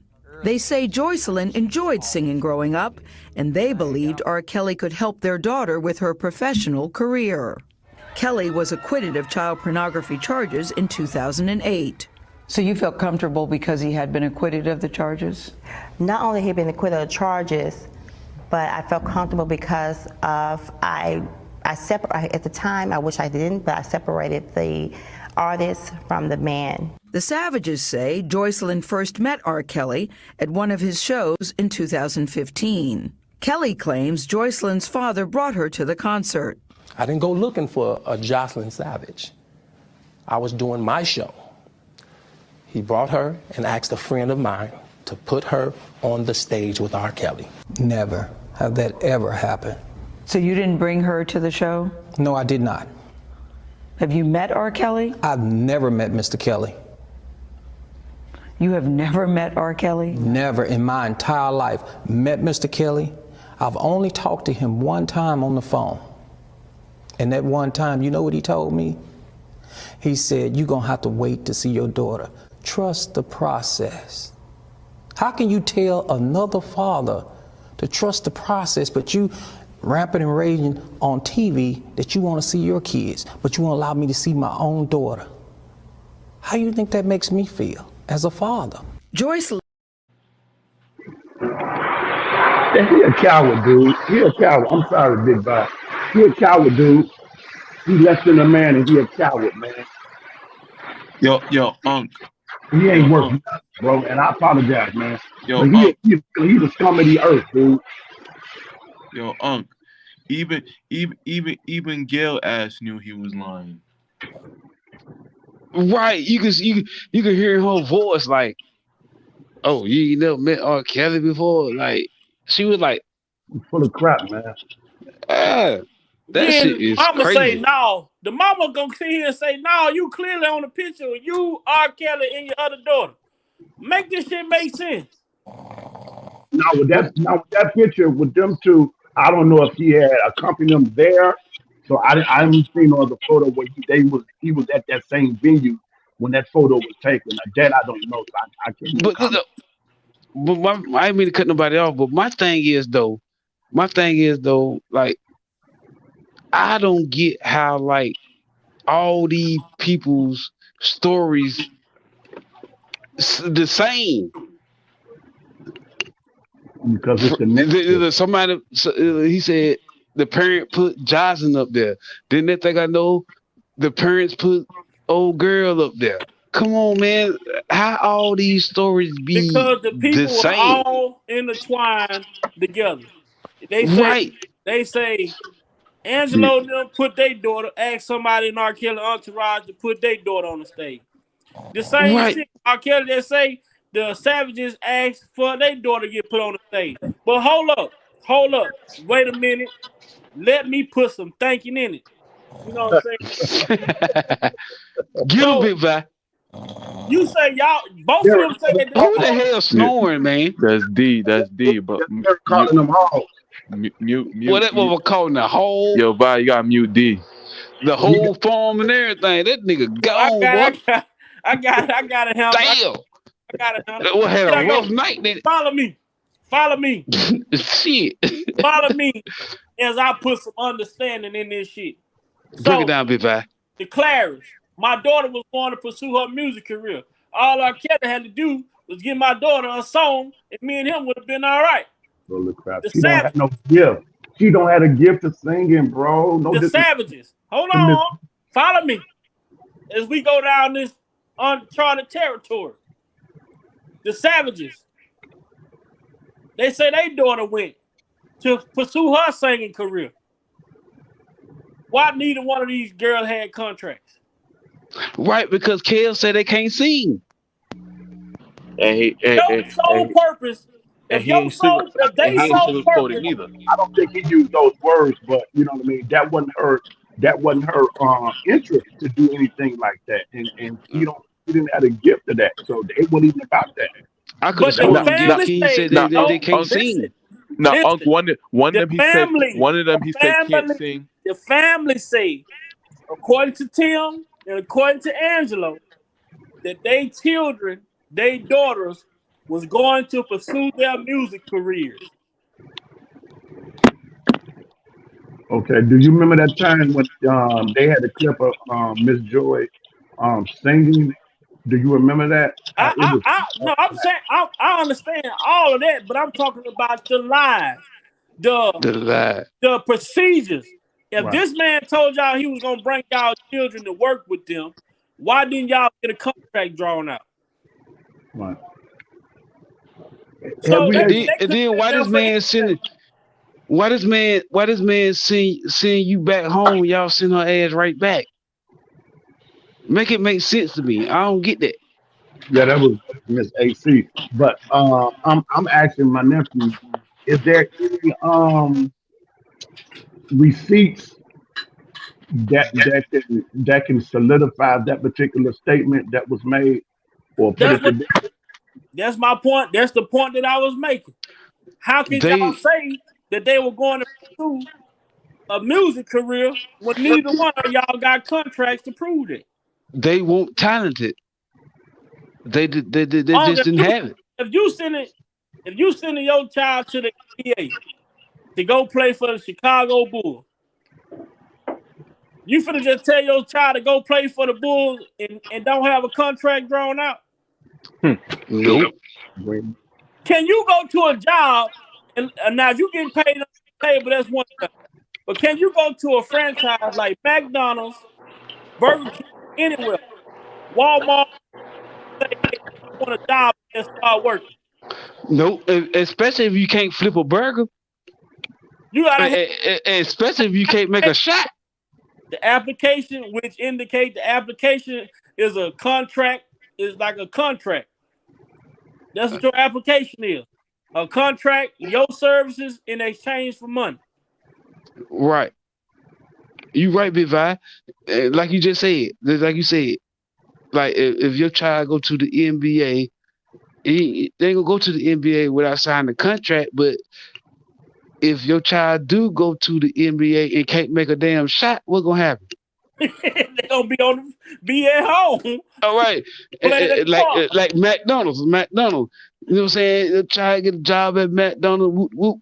If you can't flip a damn burger and put out no damn fries, what's gonna happen? The Star Witness album didn't even make it past the album release party. That's what the hell? Come on, man. Make this shit make sense to me. It don't. It literally don't. Like, you ain't talented. He said it. He said they would. He said they can't sing. See one of them he said I didn't know basically they did music, and one of them he said basically he didn't sugarcoat it. He said, yeah, they can't sing. They sound like shit. Yeah, I mean, I think that was Azrael. He said that about. He said Azrael sound like shit. And then you got the parents up there talking about they want to make a business with a dildo and hit. What was the name of the song they want him to put on it? Was it Your Body's Calling or some shit on a dildo? Come on, man. That man looked at them folk like they were crazy as hell, man. The parent, man. Yeah, the parent. They wanted out of all the things they could have came up with, them niggas said a dildo with R.Kelly singing on it. Come on, man. And then, from my understanding is that the mother wanted the job as a chauffeur.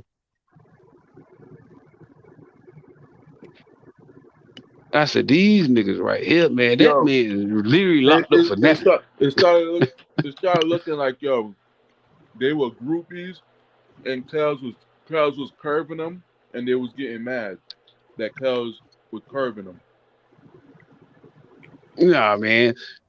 Look, you can't, ain't no parent in this world, I would think, in reality, that would get on a phone and pretend to be their daughter to you know what I'm saying? Like, to really coerce this man. He the victim a lot to me.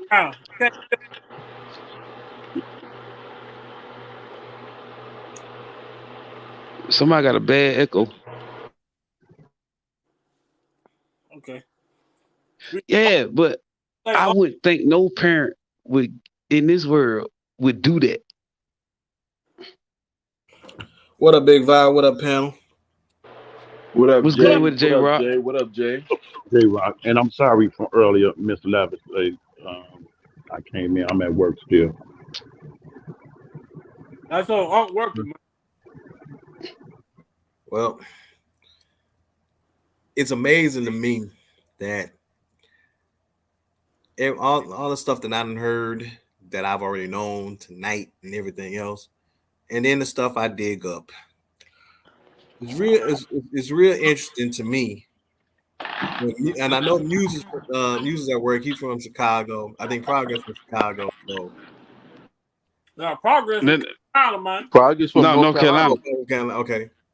But like I said, with the stuff that I came up with that I've been digging up, everybody had a hand in this. Chicago, the whole justice system of Chicago, they had their hand all up in this. Sadly, my bum ass state too. Part of it, part of it, obviously gonna say, well, they had their hand in it because Kels beat that case in 2008. That's part of it. But man, when I went down that rabbit hole, that information on John Burge, bro, they needed Chicago law enforcement in the city. They needed a win. They needed a win badly because of what that man did to Chicago. With all the terror and everything, all the money that they done shelled out, he put a black eye on Chicago law enforcement. So they needed a win. And when R.Kelly crossed their radar, it was the perfect opportunity. They said, oh, okay, we can get R.Kelly. Oh, and on top of that, he beat a case in 2008 too? Oh, yeah, this is the opportunity here. Golden opportunity for us to go ahead and try to get some get back. Because that former police commander had tortured criminal suspects for years. He ran impunity for about 20 years, cost the city at least $100 million in legal fees and reparations. They had to take 4 guys off of death row because of him, because of false confessions that he beat out of people. Yeah, he was something else. Not only that, that's interesting. The man used pillar cases, typewriter covers, and cattle props. And Yeah. They needed a win badly because he made Chicago look so bad. Law enforcement, justice system looked so terrible. Even the damn mayor jumped up and said some shit. The mayor said the history, the dark chapter of what this man has done, and the fact that Chicago was actually complicit with it made it even worse. So you just take an innocent man's life and just destroy it on some stuff that one of your own didn't mess up and screwed up. Wow, really? Right. And see, Muse, I I remember bringing him up about a couple months ago. I didn't think about it, but then when I found out that man died in 2008 and 2018. Yeah, I forgot. Yeah, September 2018. Yeah, that was 3.5 months before Surviving R.Kelly even aired. When did he die? September 19, 2018. It was a couple So they years ago. closed R.Kelly case. They closed his investigation of the FBI in May 31st of 2018. Right, and he died September 2018. But Surviving R. Kelly was coming on deck in 3.5 months after. Wow. And then Kim Fox comes aboard after seeing the documentary. She decides to open the case. Talking about, well, after seeing Surviving R. Kelly, I was very disturbed at the allegations of what happened. You should have told her I'm disturbed by that long ass fucking bean head you got. I hate that lady head. Look, I was expecting her to speak in Wookiee, like Chewbacca at the press conference. But nah, my thing is though, I feel like they should keep the same energy for everybody, right? They should keep the same energy for everybody. You would think they would, but they don't because they wanted a win. Chicago justice system needed something badly because they wanted to go ahead and say, you know what, we want to give confidence to ourselves, reassure our citizens, and maybe even put ourselves in a better light in front of the entire nation. So what do we do? We go after a man who has supposedly had rumors of over 20 years, 25 to 30 years, being a so-called sexual predator. And in this Me Too and protect all Black women era, what do? Oh, let's go after R. Kelly. R. Kelly. Maybe we can go ahead and get some type of you right, J. Rock. But my thing is though. Hold on. Starting to sound all bunched up together. So I apologize. We got an echo as well. So when somebody talk, we're gonna have to mute our mic so that so it don't sound bunched up together. Right. All right, J. Rock. Well, that's what I was saying. I mean, it was like, well, let's go after R. Kelly, especially Black women don't feel protected. We got Me Too. We got all this. Let's go after him. And Chicago would have been the one to spearhead all of this. So then Chicago can be looked at. Chicago law enforcement can be looked at in a totally different light. Now, the bad part about it is the grimy move they did to try to make that happen. And Kim Fox brought her Chewbacca looking ass at that damn press conference and decided to say, well, since I saw the documentary, I was so distraught. So she decides to go ahead with that 1-800 hotline, talking about if you've ever been with R. Kelly or had any kind of interactions, please call us, with no kind of vetting process whatsoever. And now, hold it right there, J. Rock. Hold it right there before you continue to go. Now, when she came out yesterday and said what she said, what did she say that was relevant to what Michael Avenatti said? That R. Kelly would never see the light of day. I digress. Go ahead, bro. Yeah, and it's funny that you say that because that's a bad choice of words. Right. And how bold for you to say that? How would you know that to be so confident and bold and say that? Right. Right. But Muse, not only the fact that she said it, but the fact that man said the exact same words and he's cooling his ass in prison right now.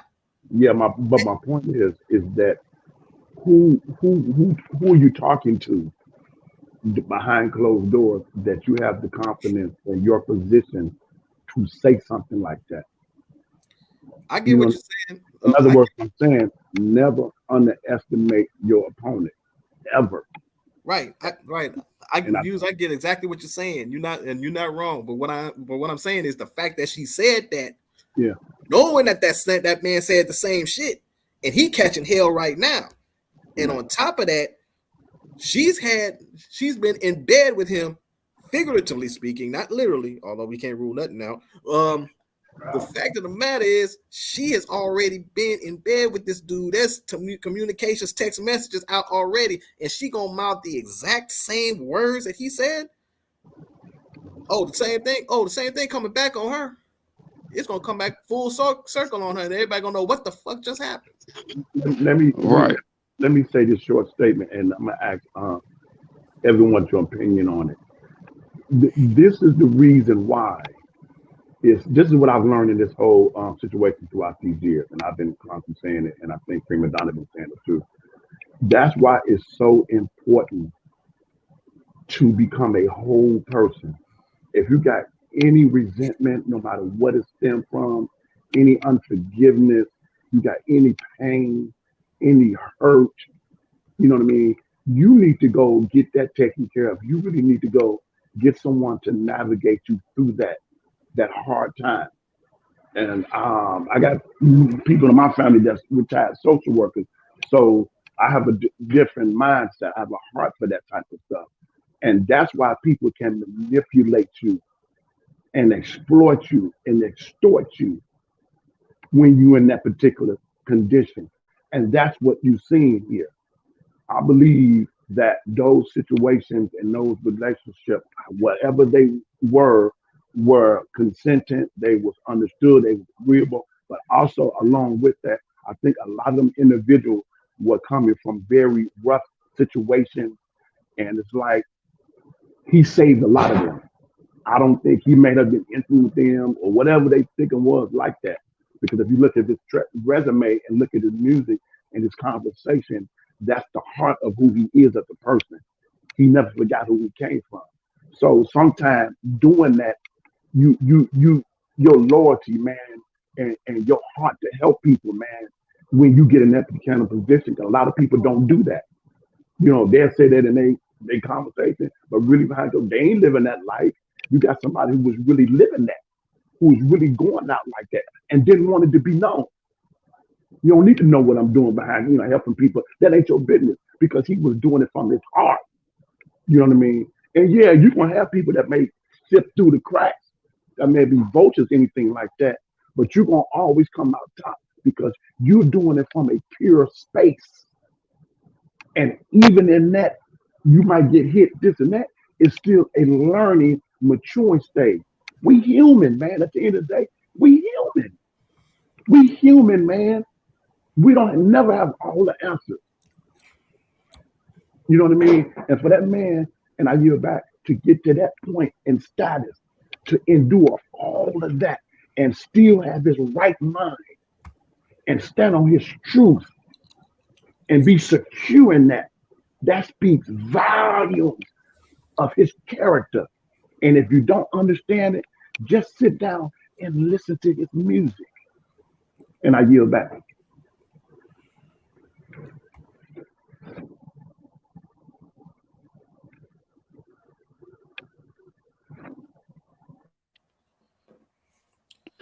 Yeah. Now, with that being said, you got lead prosecutor, you got Kim Fox in direct communication with Michael Avenatti, who later came out to understand that he was representing at least 5 of these so-called victims. And I think all the ones that was in the state case was represented by him. That's wild, right? That's crazy. No wonder why she would drop the case as well as not having a case. He's like, he can't defend none of these people. Yeah, Big Vi, that is crazy. And I'll tell you something else that's crazy too.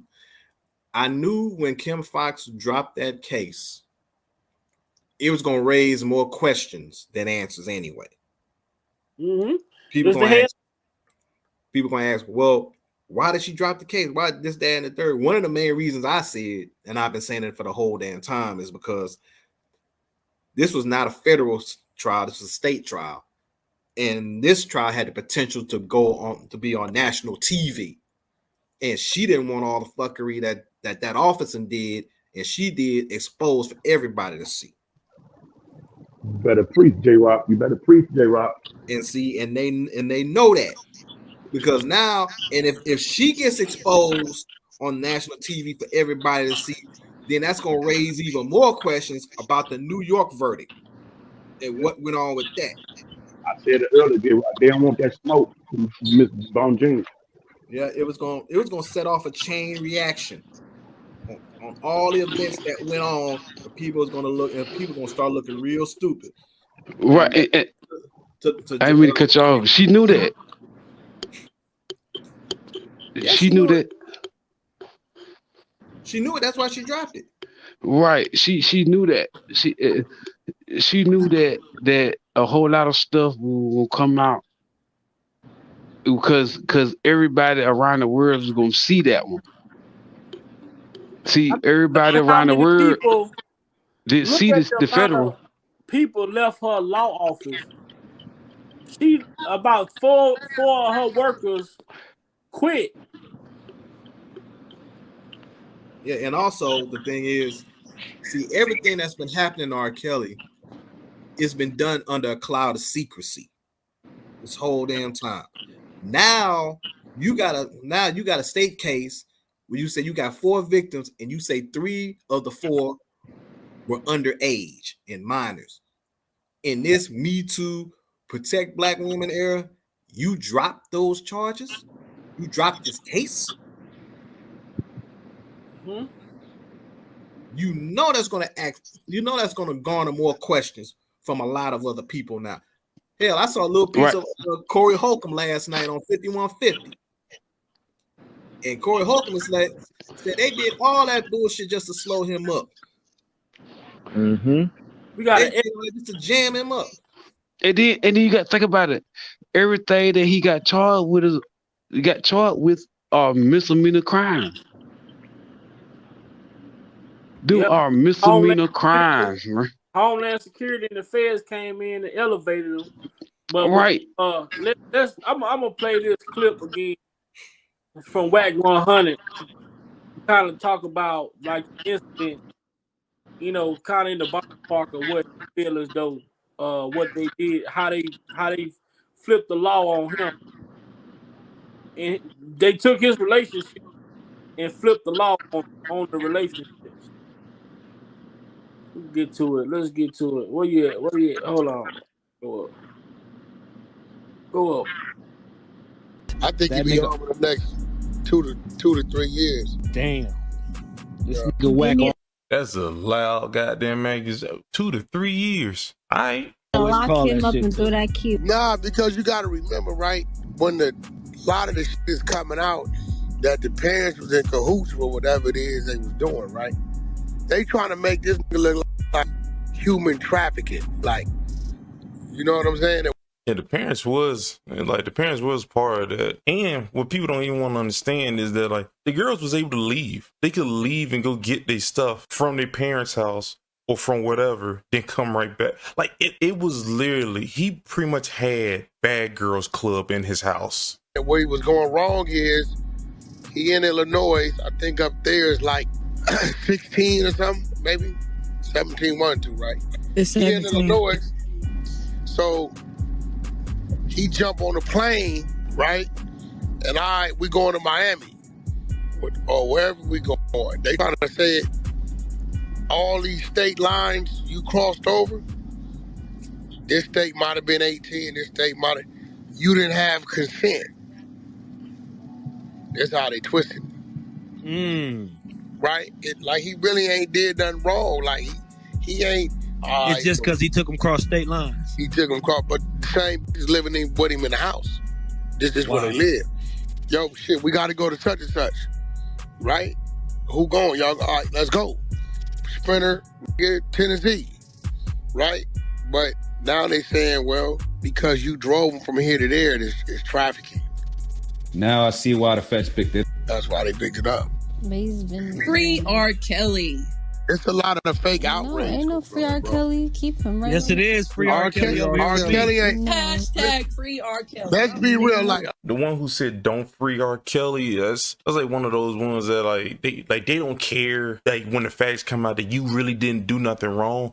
They already in their feelings, so they're gonna just keep on being an asshole. That's crazy. How you gonna say not free the man if nobody actually was a victim? There was really no problem. Technically, he didn't even break the law.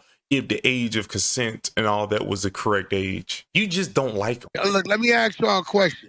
Have y'all heard any other victims say they was a victim? Right, that's the point. That's the whole point right there. Whack, we ain't heard that at all. They are being, listen, because they told their story, the feds are saying, well, based on this, we can charge them with this.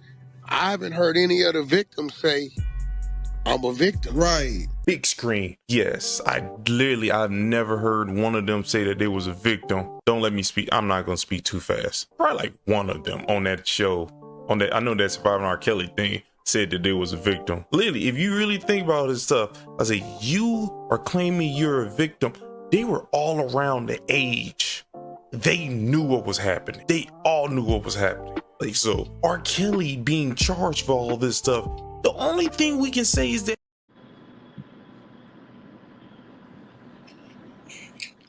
Right. The only whoever person- doing the narrating, he did a good job too, though. The only person that said that kept calling people victims was Kim Fox, and I think Gloria Allred and Michael Avenatti. And all of them on crooked. All of them are crooked, got questionable backgrounds, and attorneys.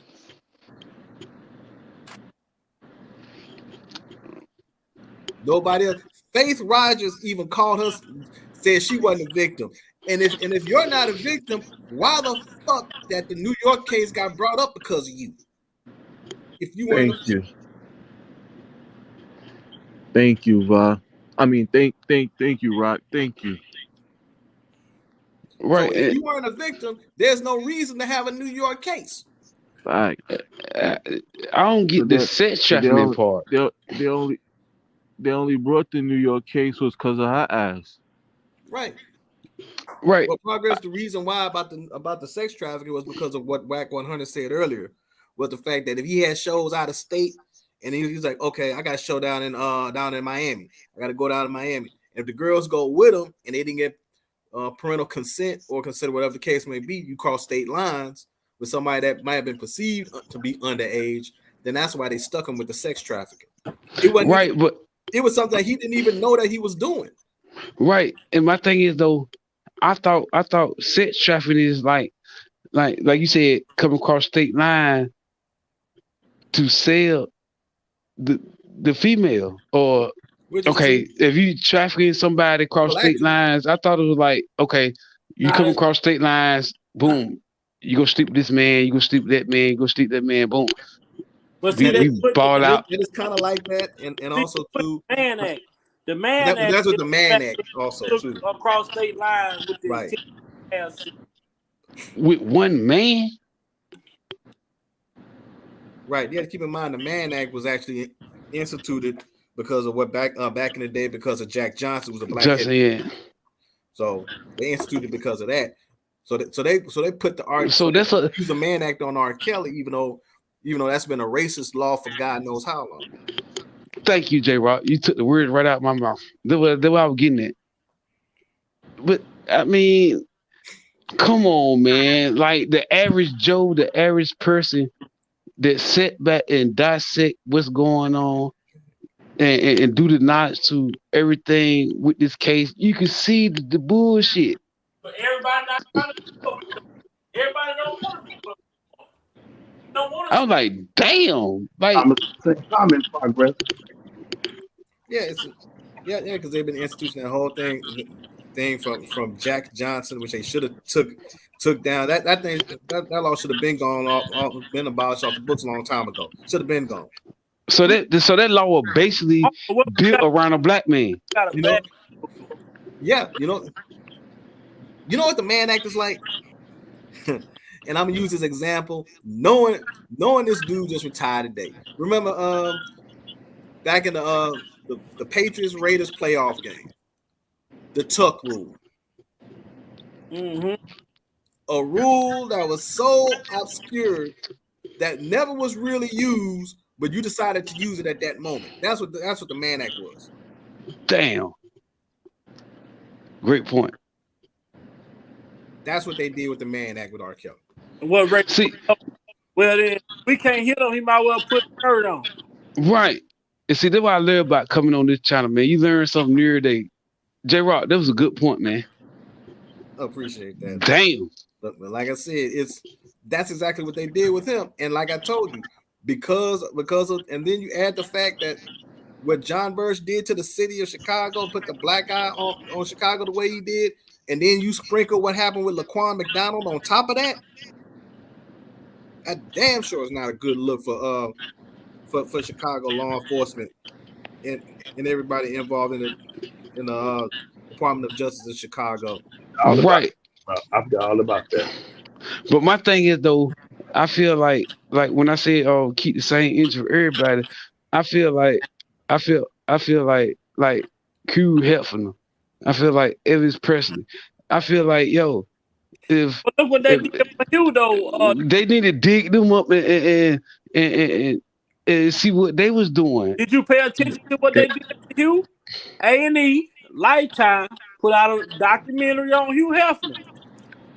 We got an echo because I hear it's bad too. They put out a documentary on Hugh Hefner, Secrets of the Playboy.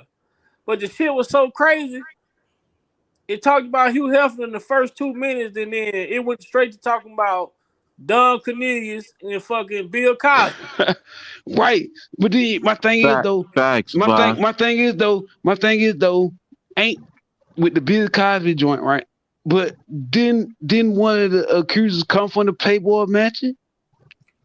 I just told you what happened, Progress. That's crazy. They talk about Secrets of the Playboy and talked about Hugh Hefner for 5 minutes and went straight to talking about Don Cornelius raping women in the Playboy Mansion, Bill Cosby. I mean, they didn't tarnish Hugh Hefner. They didn't bring him down for what he was doing. He had underage girls posing in Playboy magazines. That's my thing. Why they ain't going after him? A lot of people don't know. Majority, I'm not saying majority, but a good amount of them girls in the Playboy, they ain't of age. A lot of them girls is 14, 15 years old. And see, we talking about when you crack open a Playboy magazine and you looking at you think you looking at a fucking 20, 30-year-old chick. No, those are kids you looking at. And see, the thing is with that also is like the point with what Vi was talking about. What they did on that documentary, they did a bait and switch. They baited you thinking it was going to be Hugh Hefner. We got to mute up, so I don't know what's going on, where that echo coming in from, but we got to mute up. That shit is, boy, it's ringing bell. All right, J-Rock. Like I said, they that documentary, they did a bait and switch on that. They baited you with Hugh Hefner, but switched the narrative in regards to Bill Cosby and Don Cornelius, which is really as far as their whole plan, their whole narrative to begin with of what they was going to do.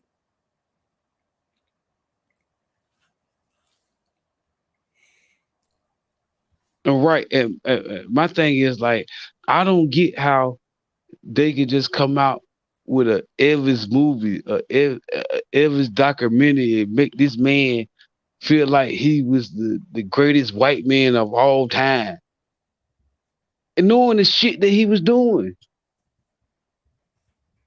Like you ain't got no surviving Elvis. Because you don't see his own community tearing him down. I was explaining this a couple days ago. Break it down, Big Vi. Who did the most? Who brought the awareness to? All right, surviving R.Kelly went off. Who kept that shit going? Black people. What was this? Who tarnished this man the most? Our people. Who in the hood talk about every time they talk about underage allegation in the hood? The first R.Kelly. That's all in the hood. Yeah. And as I said, what's so sad is what people don't fail to realize is you go talk about in every other race, right? You could go mention in any other race. You could go talk to Indian and Asian, and you know what's the first person names they're gonna come up about that's pedophiles? Michael Jackson and R. Kelly. Not somebody from their own. You get what I'm saying? Right. They're gonna use a black man to basically plaster for pedophilia throughout all races. Put his face up there. Exactly. But we don't know about no Indian pedophiles or no Asian. You got what I'm saying? But then, you right, Dean. But then my thing is like, all right, people just don't get it. Like, you putting this word on this man, a pedophile, right? If a person a pedophile, they're a rapist, right? So this man ain't never got charged with raping nobody. He ain't got. I mean, I don't get it. Like, where they get that from? Make me feel like the people that is really slow, like they don't read. They say if you want to keep a black man or a black woman stupid, give them a book. If you wanna hide something because they ain't gonna read it. Exactly, you put it in writing. Because you can go in there and look up the definition of this shit. All right, if a man is called, it's anybody, say anybody out here in this world. All right, you a pedophile. Say you a pedophile. I'm just for example, you're a pedophile. Pedophile, you're a rapist, right? To be honest, you're a rapist. You're a rapist. This man ain't never got charged no rape or none of that shit. How can you put that on that man jacket like that? That's wrong. That's wrong for anybody to do that to a person that you ain't been convicted of. Nothing. You can't do that to a person. You basically tearing that man, taking him through the mud, man. You got to read, man. You got to read what. I don't get it, man. That's fucked up, man. This man locked up for that shit, man. And then people call that man a pedophile, man. If you're a pedophile, you're a rapist. It's all the same thing. Oh. Do you want to know what's so ironic about this? Because I told people a long time ago, a while back, every time somebody speaks out, says something malicious about this man, people catch their own private hell. Now, Progress just brought up the point about people calling R.Kelly pedophiles and so-called this, that, and the third, whatever. Here's what's so ironic. The people who have said that about him, their children have died. Nick Cannon,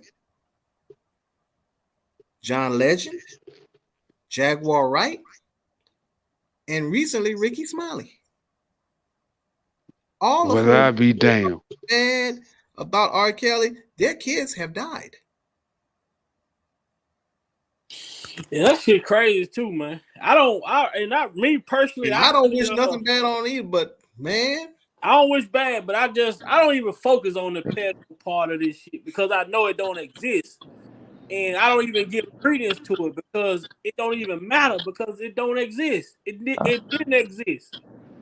When people say that, man, you know when somebody say, you hear somebody say shit like that, 10 times out of 10, they haven't read no paperwork or nothing. Right. So I don't even, man, you sound stupid, just like I sound stupid defending it, you sound stupid as hell saying it to me. Right. Vi, you absolutely right. I ain't taking nothing from you what you said. I'm just saying that you know that echo. The old saying is that that there's power in I the tongue. know where the echo coming from. Dean, you got us open on something else? Because every time we talk, I might have some. Hold up, let me take. Hold on. Yeah, my fault. Yeah, I closed it out probably. Yeah, I could go now. All right, go ahead. Yeah. All right, now we don't see your mic ain't lighting up now. All right, J-Rock. I was just saying that you know, all those people that have said something bad about him have completely have lost their kids, and then on top of that, they've also lost. Some people have lost careers and opportunities. And they say that the power is in the tongue, and you have to be careful because once you say certain things, you can't take them back. Mm-hmm.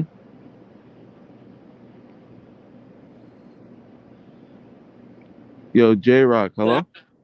When FUBU founder Damian Johnson said he wished R.Kelly dead, his karma is coming. Wow, damn, that's crazy. That's a black owner, right? Yep. Yeah. He mad cause nobody wearing that bum ass FUBU shit. Or what you call it? Yeah, nah, it's like, yo, you got Ricky Smiley and fucking and who else? Thingy shitting on Kels, and it's crazy. Like, yo, as Kels said before, he said, yo, anytime Ricky Smiley, Tom Joyner, and them needed me for their show real bad, he said I came through for them every single time. And see now Ricky had to bury his son.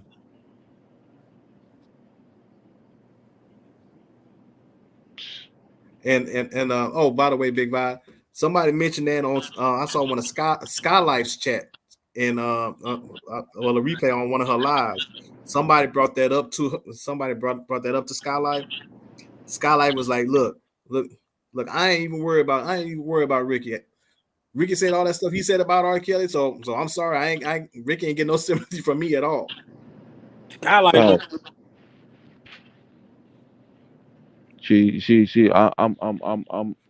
with her.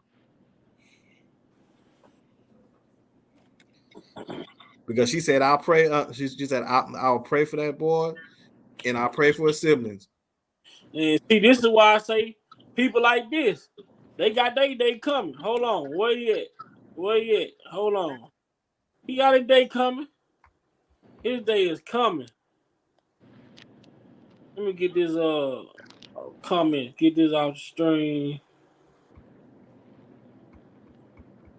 His day coming. I gotta play these videos in order, boy. All that talking, man. When you got skeletons in your closet, man, you gotta be very, very careful out there.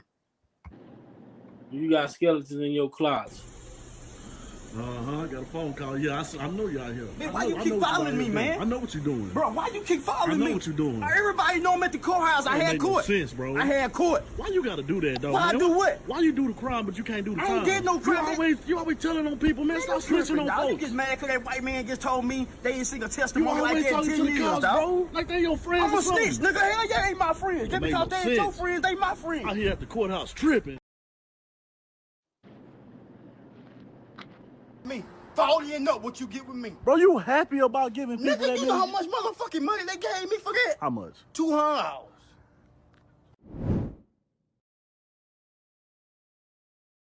Like that you a snitch ass nigga shit, but okay, guess what? Well, what's up? Get to it. Bro, Roger is out. How the fuck he get out? Roger got out early, bro. How? COVID-19. There ain't no fucking way you lying. That nigga got 40 years, bro. Bro, he did not. Hey, they let him out due to COVID-19, That's some bullshit, man. No way. That nigga be trying to kill me, that nigga ready. Hey, I talked to that boy yesterday. He said he gonna blow your shit smooth. He said out. he was gonna kill me yesterday. Blow your noodles straight out.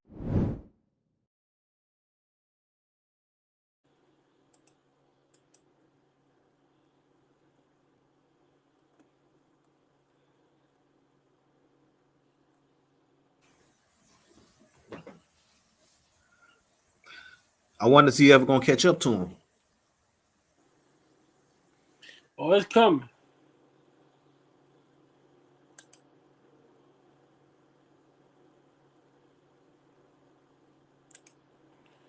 The karma train always come.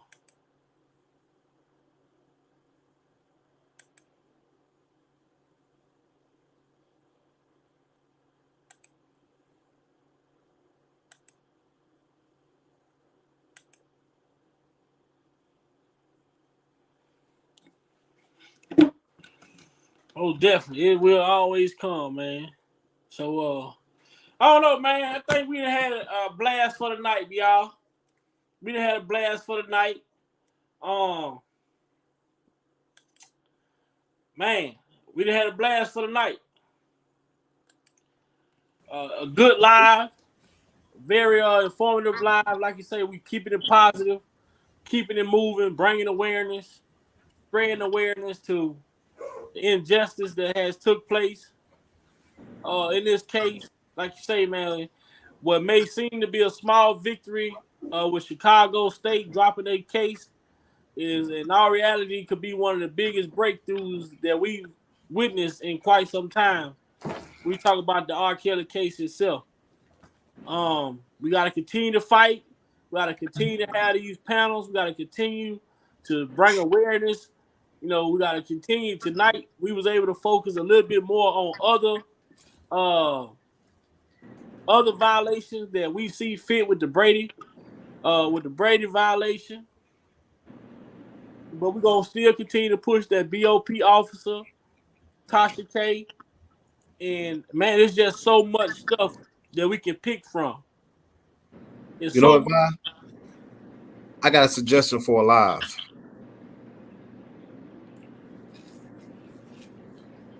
Go ahead. CBS, the Gayle King agenda, and Michael Avenatti. Oh yeah, that's a good one. That's a good one. Because I got some info about that shit. CBS Gayle King along with Oprah Winfrey, and the same reason why Gayle King said that she talked to what's the guy name? She said called her right before she did the R.Kelly interview.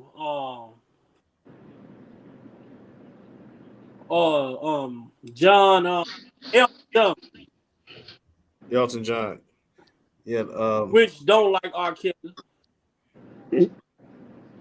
Don't nobody like my guy, man. Elton John don't like R. Kelly? Ain't he dead?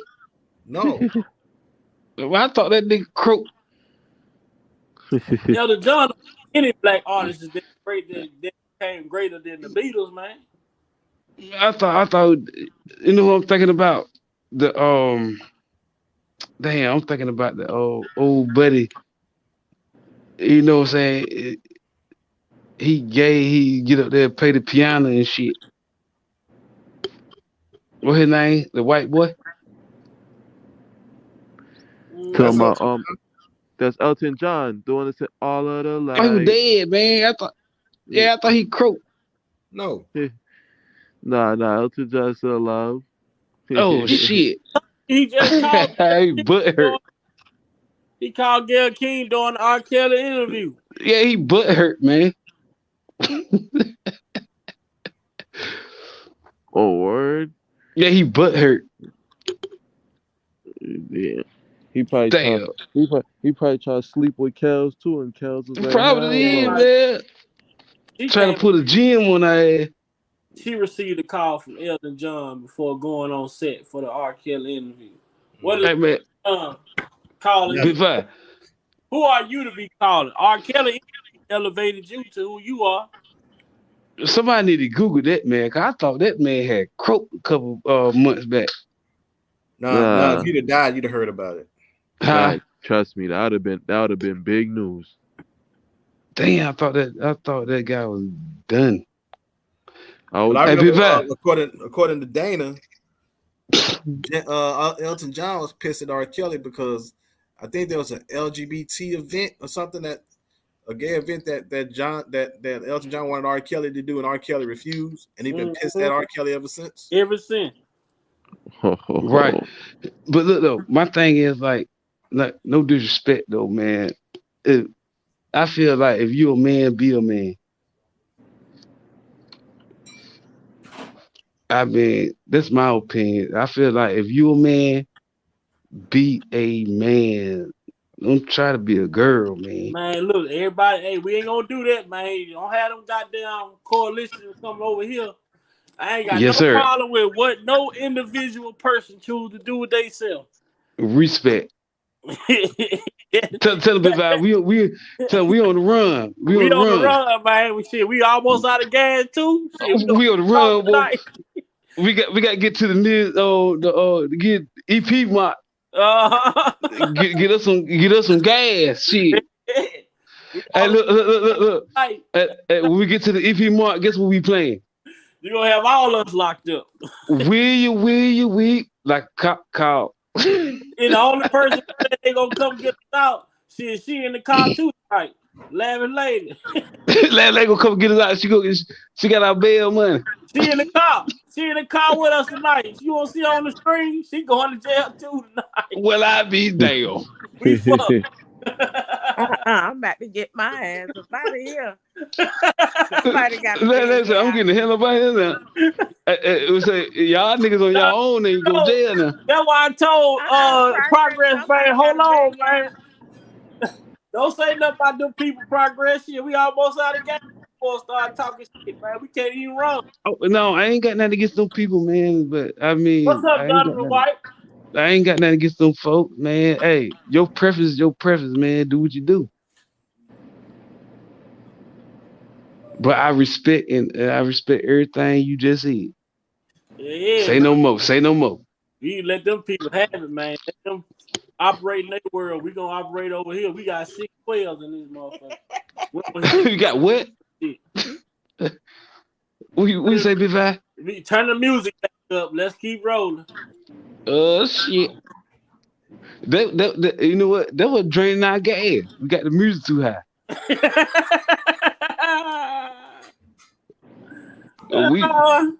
We tried to make it to the store to get some petrol. Oh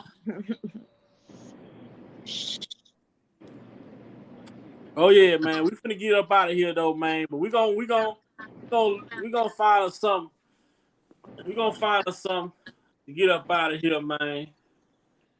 Nothing can stop this feeling. Right. The next time we need to get us a grill, you know, some good music and grill out. Want to kill crazy here. Your body. It's like a jungle's atmosphere, and we're two unkies, baby. It's like we're on the vine. The phone is like, come on, man. Hey, that nigga kills tough, boy. Got you so wet, it's like a rainforest. I'm your sexosaurus, baby. You and me happen like two kangaroos. Come on, that Dean. Damn, I do damn right. Well, you done make some damn babies tonight, ain't you? Hey, Dean, you making some babies tonight, man? I wish my lady was back. I wish she was back. Well, that damn baby making music, that boy. Facts, see, that's the problem, man. Chaos populating. We trying to hear the music, man. Y'all keep all talking, we gonna get put out the car. Oh shit.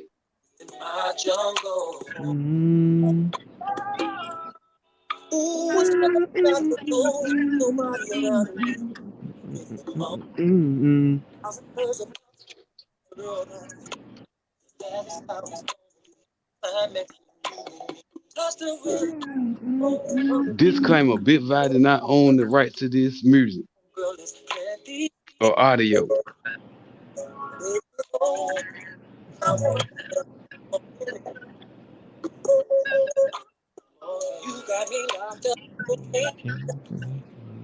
Hey, play 6 Weed. I like it, baby.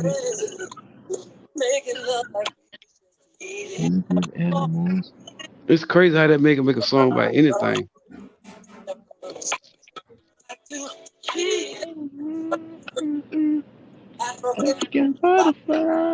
The chat say, I gotta put my mute up, y'all.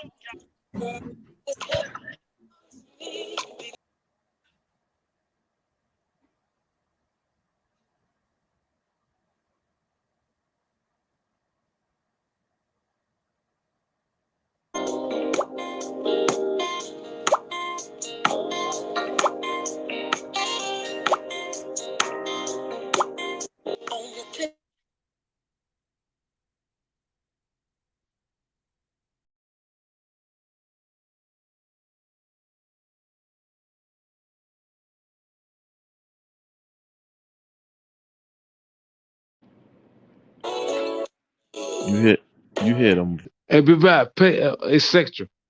Hey, and since What your body request? What calling, request? and since your body calling for me, since your body calling for me, Kel say, since your body calling for me, don't you say no tonight. Hey, be back. Play etc. Okay, hold on, Kel. What?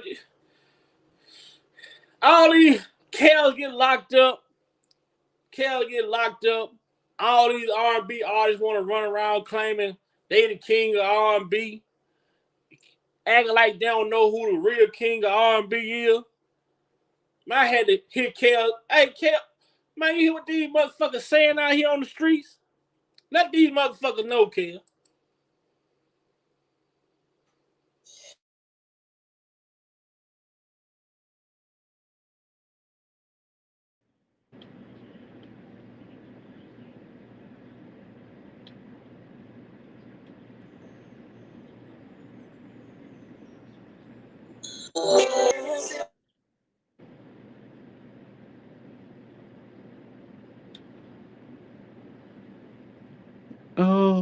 Oh, yo, that's how you go out, bro.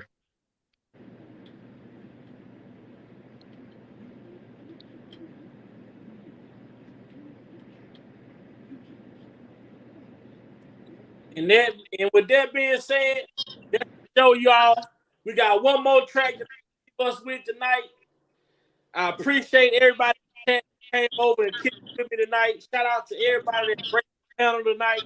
But after this, Yo, there's no more left to say for me besides yo, trading my life. yo, bye and everybody. I love y'all. I'ma head on out. Salute, Word Dick. up. Hey, I Big Vi, I appreciate you, Dean, everybody, the panel, man. Like always, great live, great information, great content, and great education. Facts. Love you, my nigga. All right. Good night. Be safe. Be safe. Be safe, lady. How many of y'all are willing to trade in y'all life? How many of y'all are willing to trade in y'all life? That's a question I pose. If we can look at these accusers, we can say 100% of these accusers, 100% of these accusers wasn't ready to trade in their life. So they came cooperators. They wasn't ready to trade in their life, so they became cooperators, witnesses. Why this man whole life get taken away from him, locked up, thrown in jail, all because of some people didn't want to trade in their life. It's crazy how life works, right? The same shit that make you laugh be the same shit that make you cry.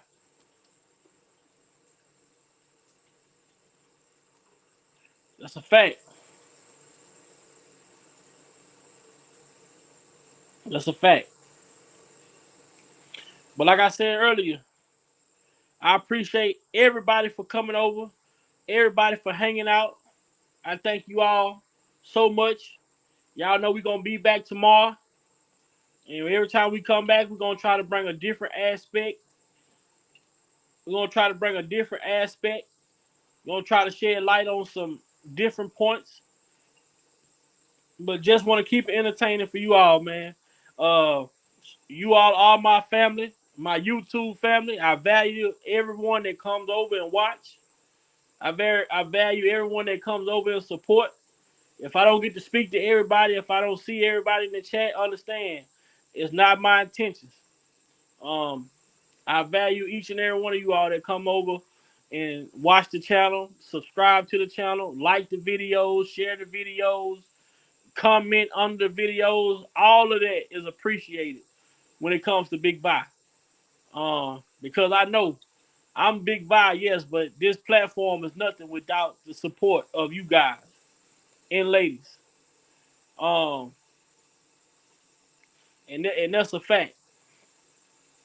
So I got something that I'm gonna be looking to bring.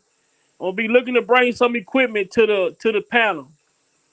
So what you see is the equipment on the screen. There's a total of about